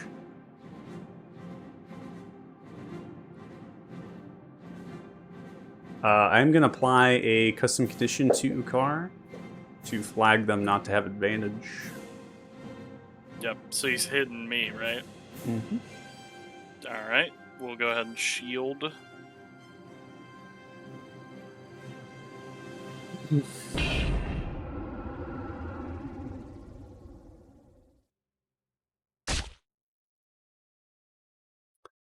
They're going The to thing is, hit- how bad do I want this guy to miss?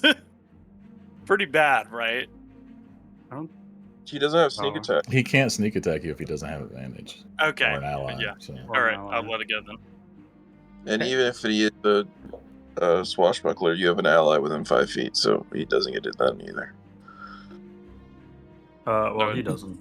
Yeah, If both he these has people are Swashbuckler, fucking he'd still work, flying. too. Everyone's flying, except for me. I'm not flying. Speaking Oh, of not yeah. flying.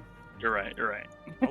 You're going to take 11 points piercing damage. They are going to then take the dagger here of soul reaping, and they are going to stab you with a 22. Is this resistant to necrotic? Resistant to Right, croc, so- you're going to take 20 down to 15. You No. also cannot recover any HP Yep. at this moment. Okay. They are then going to use the remainder of their movement speed, come wrapping around. It's the end of their turn. So we can all see him now. Right now. Oh, it's side turn visible. Till the mage ends its turn, Yeah, hiding under the table like it's supposed to. there it is.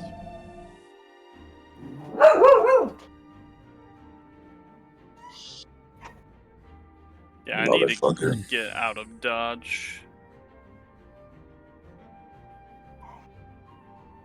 All right, we are now going to come to Umi. Umi is 30 feet into the air. Umi is going to fly their max movement speed. Umi is of- mental prisoned. Yeah, I know that. Okay. Make sure. They would take the damage anyways. They don't have hover. You know that, right? So they have to move. Or Yeah, they dra- have to land. One or the dragons didn't realize don't. that. Dragons don't have hover, which means that they always have to move. So that's the difference. By the way, if you have a character that flies, if they don't have hover, you have to move. You cannot just stay where you're at. Just FYI. So if you have fly speed, unless you have hover, you just always have to continue to move. So they're gonna Got take the 64 points of psychic damage, regardless of what they're gonna do here, and they're going to fly the max movement speed possible here Oh, no. of 60 feet, and then they're going to lower themselves down to 5 feet. That's the max movement speed that they can do with their 80 feet of fly speed. And then they are going to look in a general direction with their fire breath here. 40-foot line that is 5 feet wide. And so they're going to kind of look upwards with this, and they're going to shoot it into a general direction that is above and kind of forward. The best way I can describe this, because it's a little bit difficult because it's a line. Imagine that it's 5 feet kind of in the air, so it's slowing its descent, it's turning its head, and that's pitching its head, and then is sending out that line. Because Linnea is 30 feet here, and then Marius is 30 feet here, right? It's kind of going to go under it, and then under Linnea, and then it's going to hit you, Marius, as it sends it out. So it's recognizing that you're flying, and that it's sending its fire breath towards you. So when I draw this, we'll roll Linnea's, but Linnea's not going to take damage.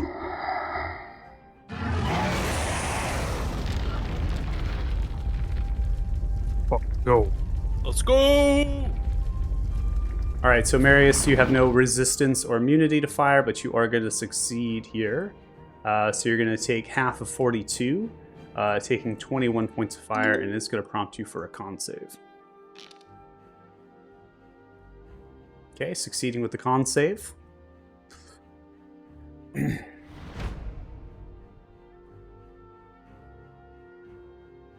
This is not how I thought today was going to go. Me either. Exactly how I thought it was going to go. All right, so Belzar was originally going to take a wing attack to take flight with their legendary, but that would put you, Maldor, and as well as Lucar in the realm of that wing gust that would take damage and knock you potentially prone. So they're not going to use the legendary now, seeing you kind of moved up upon themselves. They simply are going to flutter and fly and then drop back down. Belzar moves at 120 feet at a normal movement of flight. So they are easily able just to fly over here, and they begin to pull themselves downwards in that general direction. So we'll have them kind of be at 5 feet. They're going to look towards Umi, and they're going to take their mouth, and they kind of come down upon the smaller dragon, biting down upon them for 18 points of piercing damage. You see as Umi takes it in the tail, they kind of rip and shreds with the mouth, and they are then going to take the claw strike as they kind of come down with the claw. And they're going to use a non-lethal attack for the second claw attack as they strike down for 16 points upon Umi. And as they come through in the strike, they're kind of knocking Umi down to the ground, and they're nicking the wings of Umi a little bit as they kind of come with the claw as if to make it so they can't fly, and knocking them out with the claw. So imagine a bigger dragon kind of biting in, tearing a little bit. Umi takes the blow, and then the claw strike kind of comes down and like hits them in the head down to the ground, like they're smushed, and then they're not crushed. So they're just kind of like bam, like that into the ground and knock them unconscious. Yeah. So they're just knocking them unconscious and kind of like restraining them if they're not knocked unconscious. And because the dragon doesn't have enough health pool, that will go ahead and what's that? It's okay. Okay. We're fighting big dragons. Now that is one of the claw attacks. Belzar has a secondary claw attack to make, and that will be upon Ukar here. So they're going to lower themselves down further, and then they're going to come forward to get within good range here, and then they're going to come in with the claw attack. Let's fucking go. Ukar is going to use their reaction to Uncanny, and then it's going to be 9 instead of 18.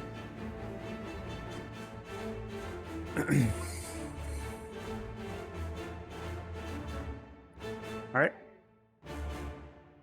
Marius, you are up next. Cool. Gonna send some more Eldritch Blast down to the other dragon. Will also represent all of these forces retreating for cover by making their tokens just not be on the board here. That Eldritch Blast 27 is going to hit, deals 6 points of force damage. 27 hits, that'll deal 11 points of force damage. Isn't paralyzed auto crit? And 18 will hit for 10 points of force damage. I have to look at the actual condition because it is a magic spell that's being cast and not like an attack. It's also any attack that hits the creature within 5 feet. Like, you have to be within 5 feet of them. Yeah, so it only is a critical hit if you are within 5 feet. That's why it's... Yeah. Which means our guy should have crit. Well, yeah, I mean, if he get hit. If he hits, Well, yeah, except he missed. Yeah. You dealt Okay, come decent on. amount of damage there as you land the 3 Eldritch Blasts into the paralyzed target. I'm actually gonna start to lower my myself a little bit here. Getting ready to maybe try to help Varys out with Ucar. Yeah. I'm gonna go down to 15 feet. Things I just can't escape this motherfucker. Yeah. And I'm gonna just go there, end it. All right, Thanos.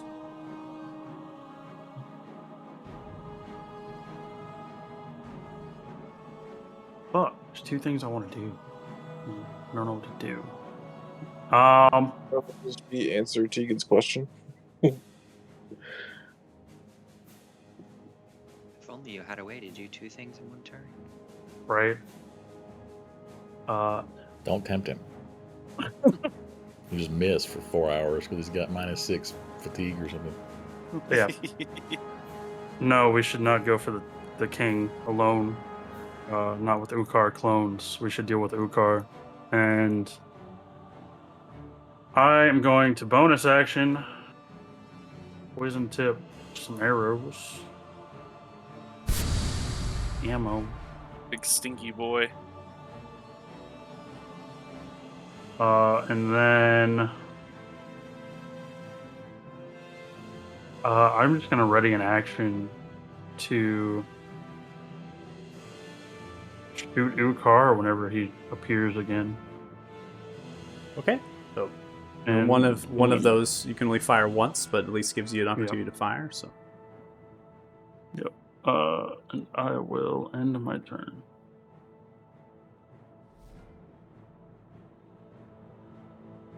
Tegan. I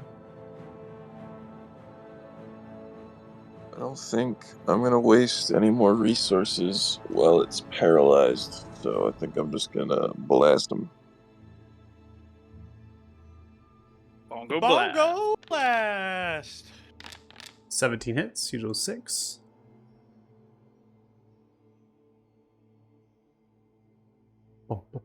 Bongo blast! 20 hits. You do 8. I want to soften this thing up to the point where the dwarf's 30 gonna hits, uppercut and it you do kill it. 14. Soften. Yeah, we'll just Multiple like chip away blasts. with Eldritch Blast, and then like finally when he lands a hit, it'll just blow its head off. Dwarf totally has Tavern Brawler, right? That's a dwarf feat they get for free. Yeah, right. Dwarf Brawler. I just get the brawler from And I'll also say, okay, I'll stay. Just make sure you kill him, and we'll give Thanos Bardic Inspiration and activate my gift. Nice. They're taking an hour to make poisons.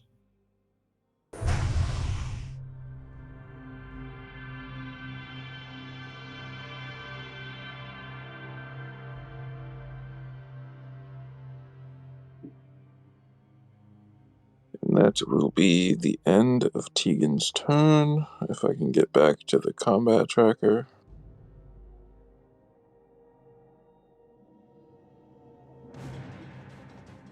There we go.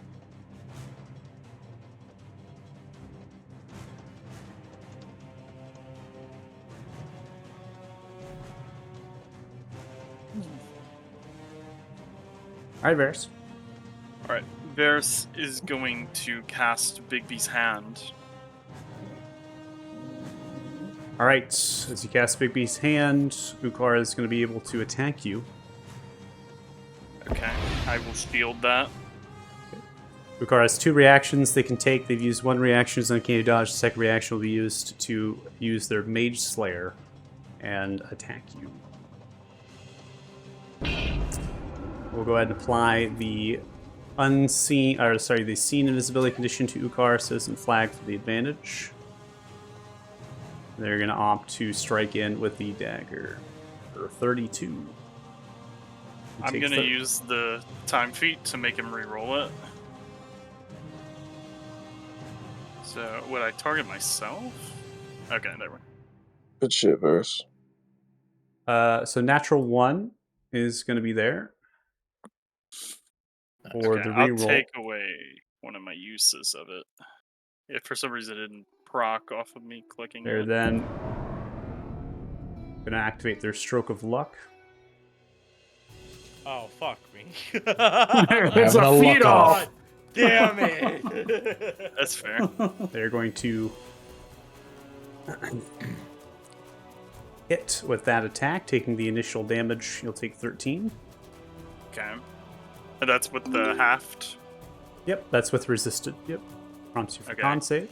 You have Do I disadvantage roll on the this con to save. Disadvantage. Yep. Still succeed. Okay. And I will use the hand to do the grasping hand on him. Okay. So let me target him. Grasping hand. Nice. Oh, shit. Oh my god. 25 does not beat the 29. I get my That is- attack that's held too. So you're using the grasping hand here of the feature. Boy! Yes. That's my boy! The deal. Rukar does have some resistances to play here to poison stuff. You'll deal 25 of the 39. I have Poisoner's Feet. Is that only with poisons? This is not resistance. This would be an immunity, I believe. Let me see. It's going to be a resistance to poison, not immunity. So we'll take the full 39, I That's believe. my boy! So additional 14. Okay. And then the Bigby's hand, let's see. I don't think you get to do any damage. You're just clenching, right? Or grasping. Yeah, I'm just trying to hold him still so people can see where Yeah. he's at. Yeah. So unfortunately, they succeeded with their opposing roll here, so they're not going to be grappled. You can crush It's all them as good. bonus. That went my turn. Okay. It does roll the initiative of Bigby's at the end there, so Yeah. you just have to kind of cycle through, and then on the end of your turn, Ukar will use a legendary to vanish.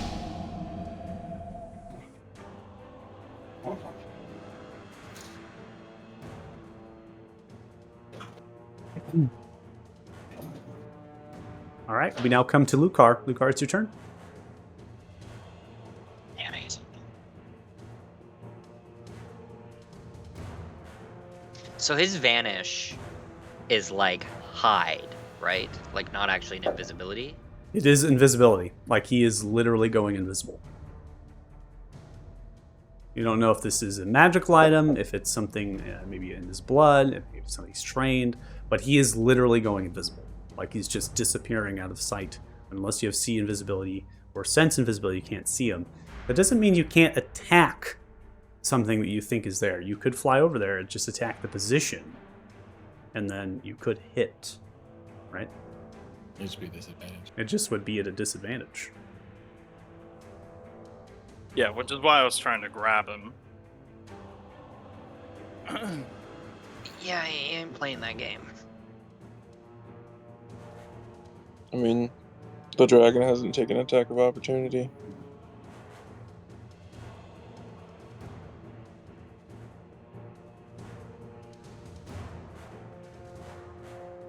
I'm going to use my hasted action to dash.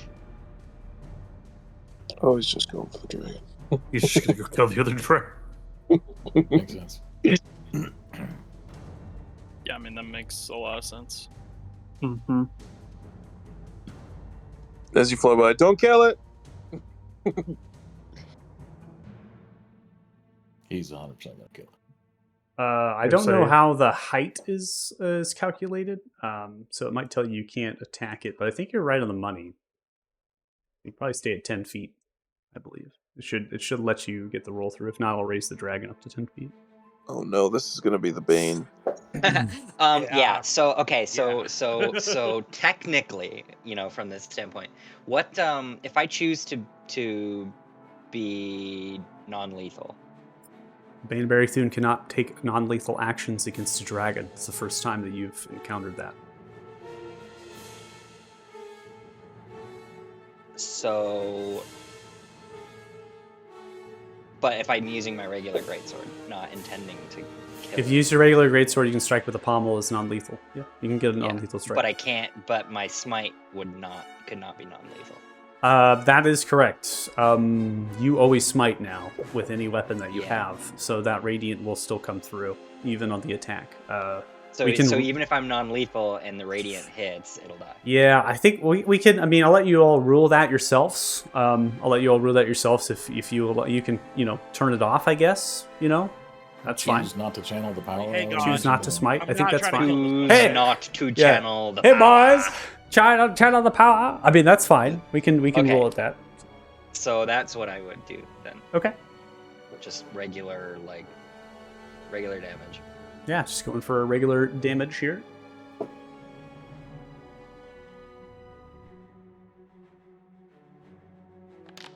Yeah, that's what I had a A feeling. little regular the crit. damage.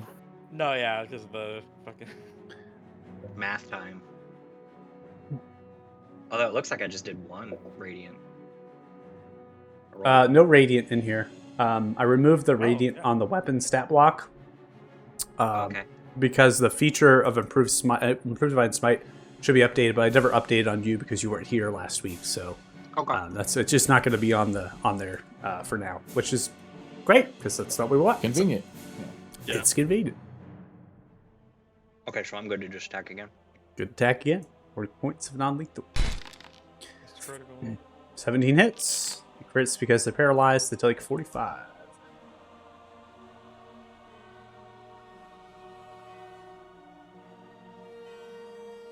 Okay, that's it. Okay, once, twice into the top end of the head, bashing away on the sister here of the twins.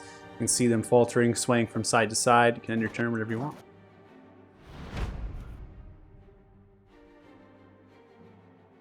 Right. Ukar is going to take a legendary here.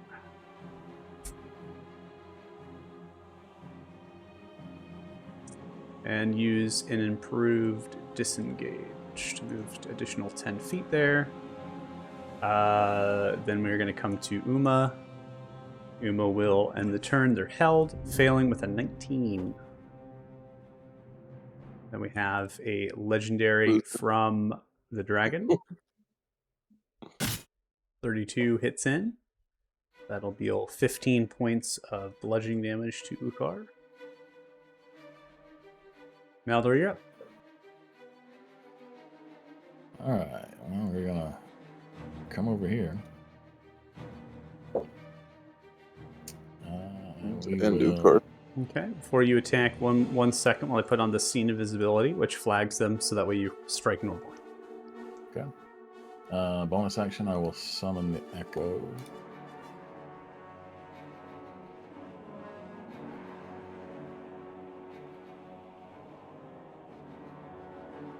Oh, I was clicking on him. I was like, well, I can't see him anymore. Yeah. And then I already disabled that. He's going to attack him.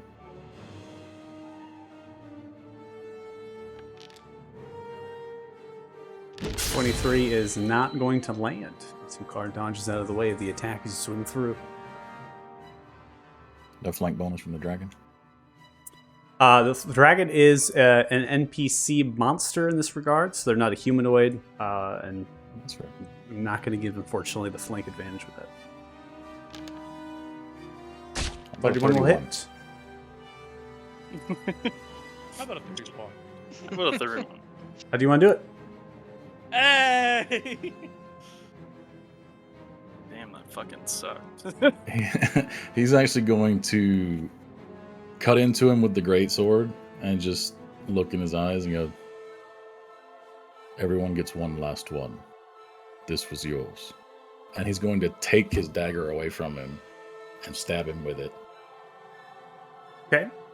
So as you see them falter, as you cut them down, they're going to look towards you and smile as you cut through the center point of their chest, which is going to reveal themselves from the invisibility here. And as they falter down, we'll go ahead and move the body of the dragon here just a little bit so we can see. They falter to their knees. You pull out the dagger as they smile. And you stab them with the dagger. And as it lands, they look towards you. You close the eyes. You pull out the dagger, plunging, and they falter to the side. They are dead.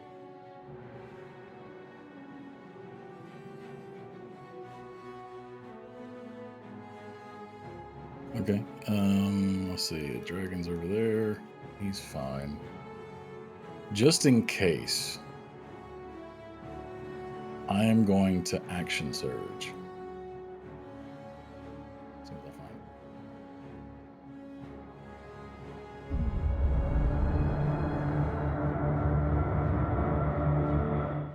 And I am going to invoke my gift on Ukar's body and command him, stay dead. Okay.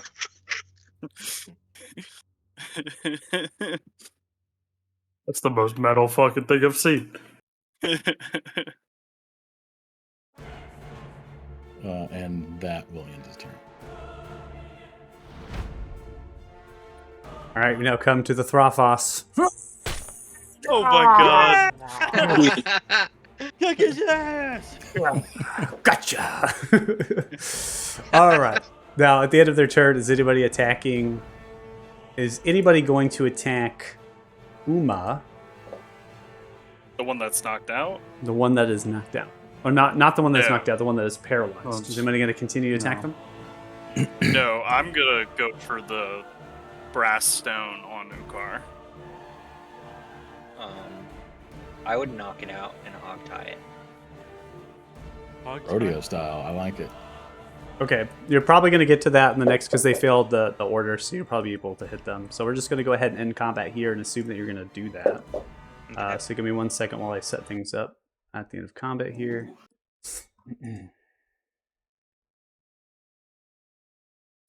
Now the question is, if Ukar's soul is done, does that mean his duplicates also die? Probably not. One way to find Didn't work out. with the blood. I have a Knights. feeling he can like transfer a soul to a different body. Well, that's why I was hoping that the dagger would. That's why I That's what stabbed I him with said. the dagger. But Yeah. Goodbye, brother. Can I bench this dragon? Fucking coward hiding in the shadows always. Can I Oh, we bench? should- God, I that hope- fucking sucked for me, man. What do you mean? You're fine. Please Yeah. stop stabbing me. I mean, at least they didn't get sneak attack against you. Let me tell you, that yeah, it fucking could have been sucks. worse. Yeah. We watched Well, him that's explode why a lot I of people's did the- livers, man. Yeah. That's why I did the see invisibility right off the rip. I was like, I'm not Yeah. getting fucking killed when I can't see. Like this group has been preparing to fight Ukar for some time because we. Well, it's ironic that preparing to fight the Blood Knights was really good preparation for fighting Ukar. Ukar. Yeah. We did it. I'm just saying, I'll be willing to hold on to that dagger. You know, I'm just saying. I'm sure you would be. We are not given the weird, creepy, angsty motherfucker over there who just learned how to be like a person, I'm just saying. to be the ability to steal This ain't souls Maldor's for his, trophy. I'm letting for his him have massa. Yeah, I want this. I'm grabbing that fucking brass stone he has on him.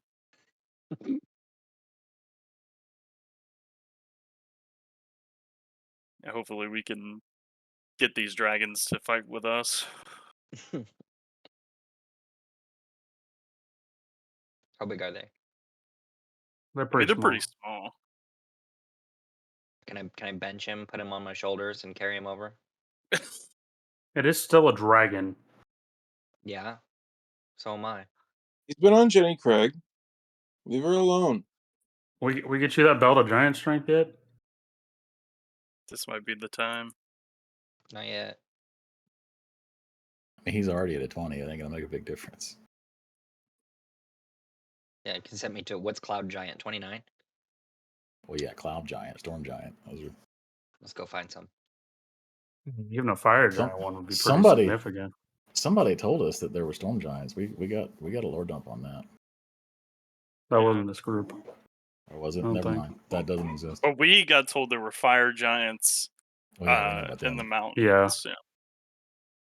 Yeah, that was the other group. That was Friday. Aren't storm giants like insanely tall? Mm-hmm. We know where they all live. Wow, this dead motherfucker keeps giving people stuff. Hmm? It's like he's like going through his last will and testament. That's I fine. have- He about to get looted anyway. yeah, I just have to make sure.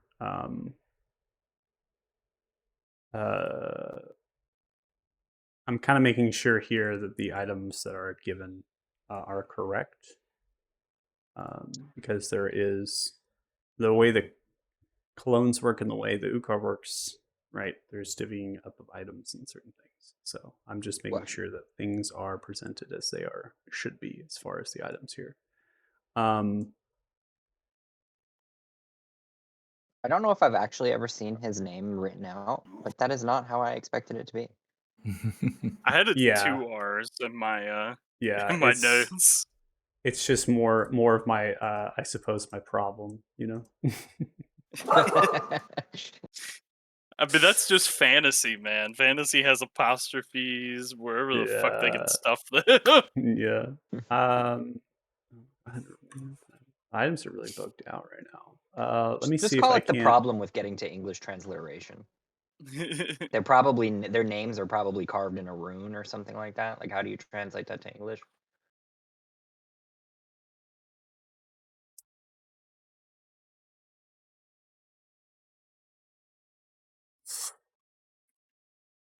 See if I can't.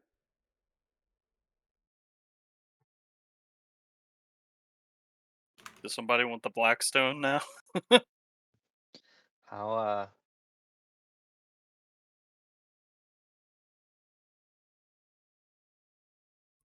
Now we're gonna have to tell Captain Morgan that we learned more about who he is, and we also murdered his old best friend. Nah, we can just keep him in the dark. That ain't gonna happen. He's happy the way he is. Is he? I don't know about that. Ignorance is bliss.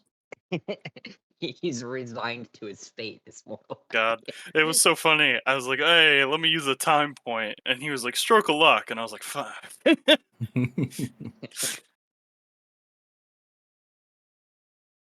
Rogues, man. Anything to get this guy to stop fucking hitting me. You would have been fine. I mean, hey, at least you didn't get one shot. No, I mean that seam visibility is practically the only reason I didn't get one shot. He hasn't hit that hard. Don't you have 100 something health now? Yeah, but he hit me like 5 times. Well, yeah, that wouldn't have been a one shot though. No, but he sneak attacks me twice, I'm gone. Well, yeah, just, you know. And then with the fucking soul reaping blade, I'll be gone. It's alright, but you cast the invisibility, so it doesn't matter. Yes, that's all good. It's all good. It would have But been yeah, fine. Maldor was right. Us preparing to fight Blood Knights, like, Yeah, I kind think- of coincided us preparing to fight him. I think we're fine, man. Which, it seemed visibility was one I took, like, way fucking back to fight Nightwing. Yeah, I took it after the first Blood Night. I was like, nope, never again. And then the next day we met Ukar, and I was like, huh. I had see invisibility day one, never used it ever, got rid of it, and then I would need it. Yeah. It's useful to have, because you never know when people are going to go invisible. But Like now Thanos or you know. I can't Thanos concentrate. doesn't go invisible. I don't know what you're talking about. I'm going to cast Greater Invisibility on myself. Uh-huh. I think that he's ready to be turned into a wood pile. Let me make. Nobody click him just yet. All right. All right. Good to go? Alright. Oh, yeah. How long does it take to attune to an item? In normal attunement rules, it usually takes. I think it's not a rest. It's like an hour, right? Let's see. Yeah. A short rest. Short rest Yeah. is what it usually says, which is an hour in terms of time. Yeah, so I wouldn't be able to attune to it right now. Yeah, attuning to an item requires the creature to spend a short rest focused on only that item while being in physical contact of the item as properties. Yeah, because I wanted to try to attune to it so I could maybe save these 2 bronze dragons. Yeah, the a lot of the NPC items that are custom here, I DQ'd the attunement, which is what I was trying to put back on there and try to fix, because the attunement on the NPC items gets a little bit wonky because it's the actual character sheet is dramatically crazy now with Tidy 5e. You all like have been faced a little bit of things since Tidy 5e's hasn't updated, but the NPC sheets have been really bad. So I can't even like the drop down to attune to an item for an NPC is like non-existent. So I actually have to go like individually into the items to attune to them, which is tough. So I actually just remove the attunement to those things I give NPCs because it's easier to do that. As far as the Dagger of Soul Reaping, Mallory should have that in your inventory. It is an attuned item, so just an FYI. You had not attuned to the item upon striking it, and so to gain some of the benefits of that dagger, you would have to be attuned to it. Now, you don't know if the dagger still is not, if it's going to consume, if it's going to do stuff, right? It could just mean that you can't like activate it in a way through some of the things. I'm going to read you the description of it. So when you attack a creature with this magic weapon, the target takes an additional 3d6 necrotic damage. If the target drops to 0 hit points, its soul is consumed by the blade. Souls can be released from the blade as a free action.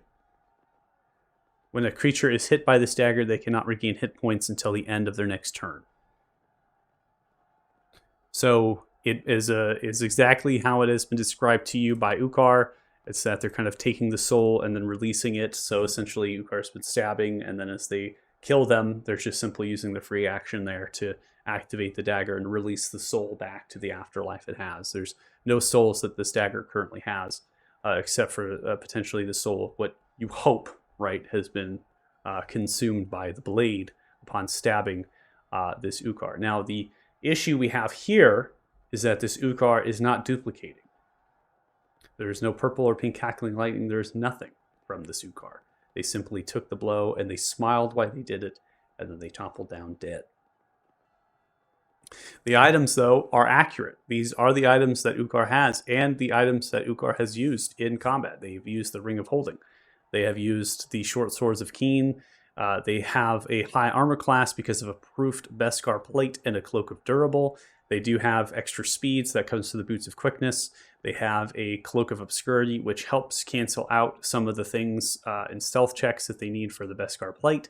In addition, they have had signs of some resistances to physical damage, and that would come from the Helm of the Juggernaut. Now, normally this is resistance to all physical damage, and for the intents and purposes of the magical item, this magical item was not attuned to Ukar, and that is the clue I will give you.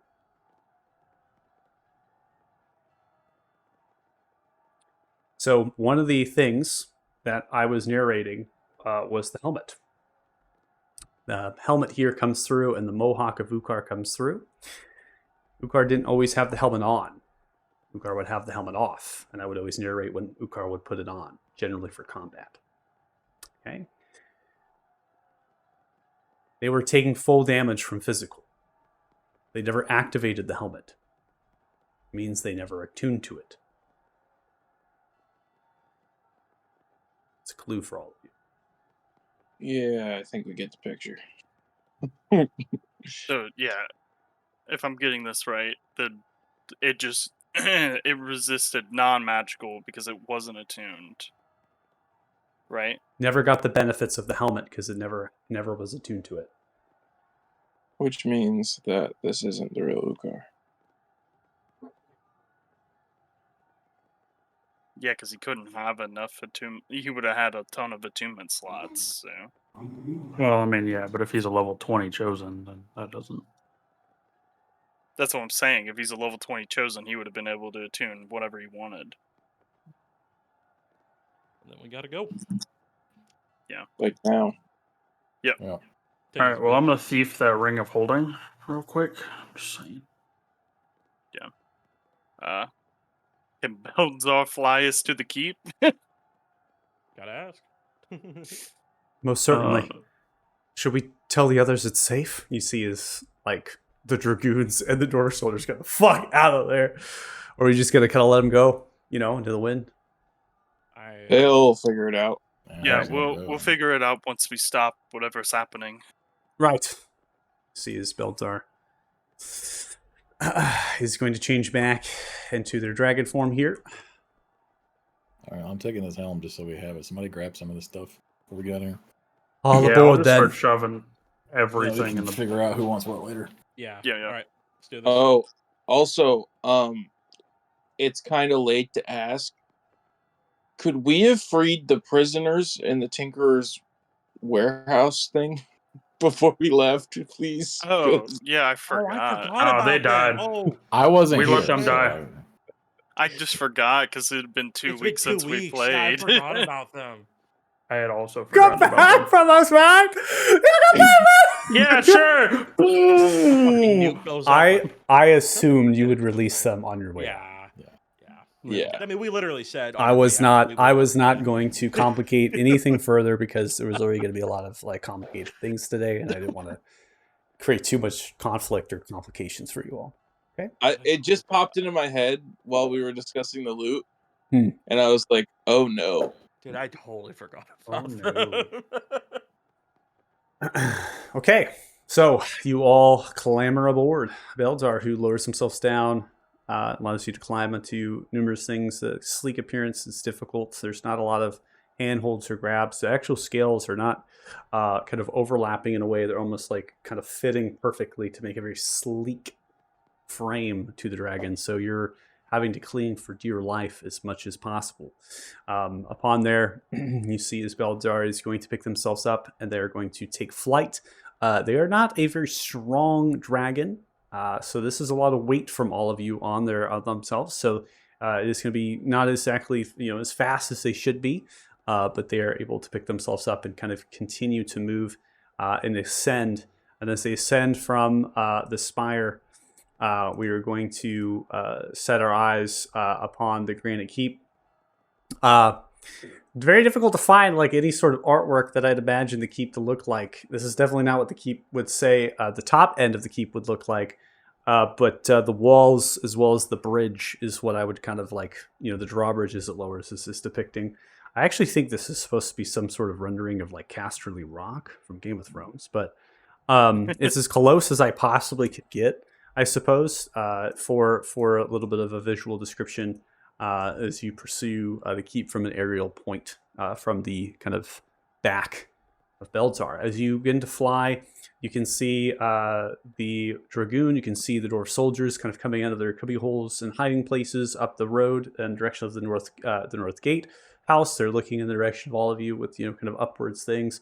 And it seems the North Gate house has already been taken. There's dead bodies lingering to the top of the towers. The cannons, fortifications up there have been destroyed, and there's no sorts of movements. So whoever's there is gone. The drawbridge as well as got scatterings of bodies.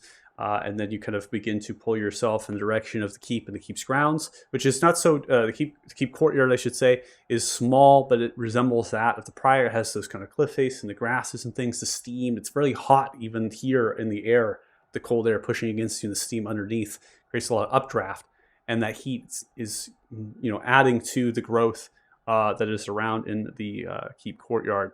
And you can see bodies. So there are dwarf bodies.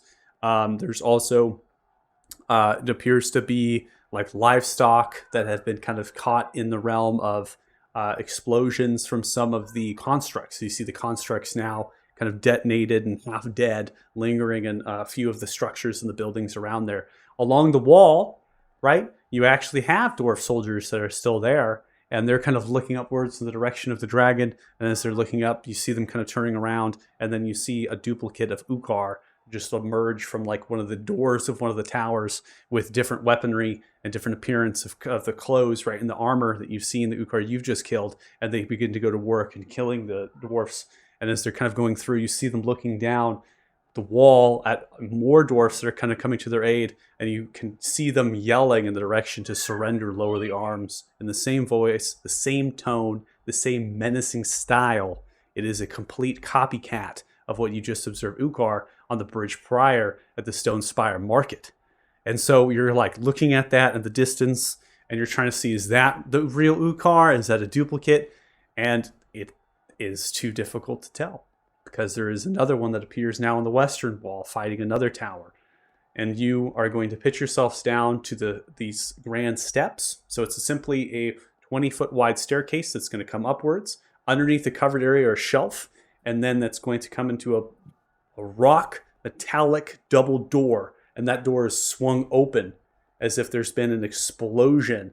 And so bits and pieces of the rock have kind of went inwards, metal fragments have kind of fractured, and then the door is swung open on one side, okay?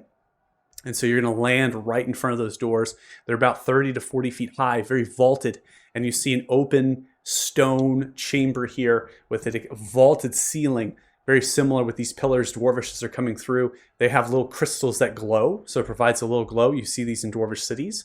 And in this kind of open area, there's bodies of dwarfs that has stood in defense, and there are bodies of the actual Ukar duplicates that are here as well.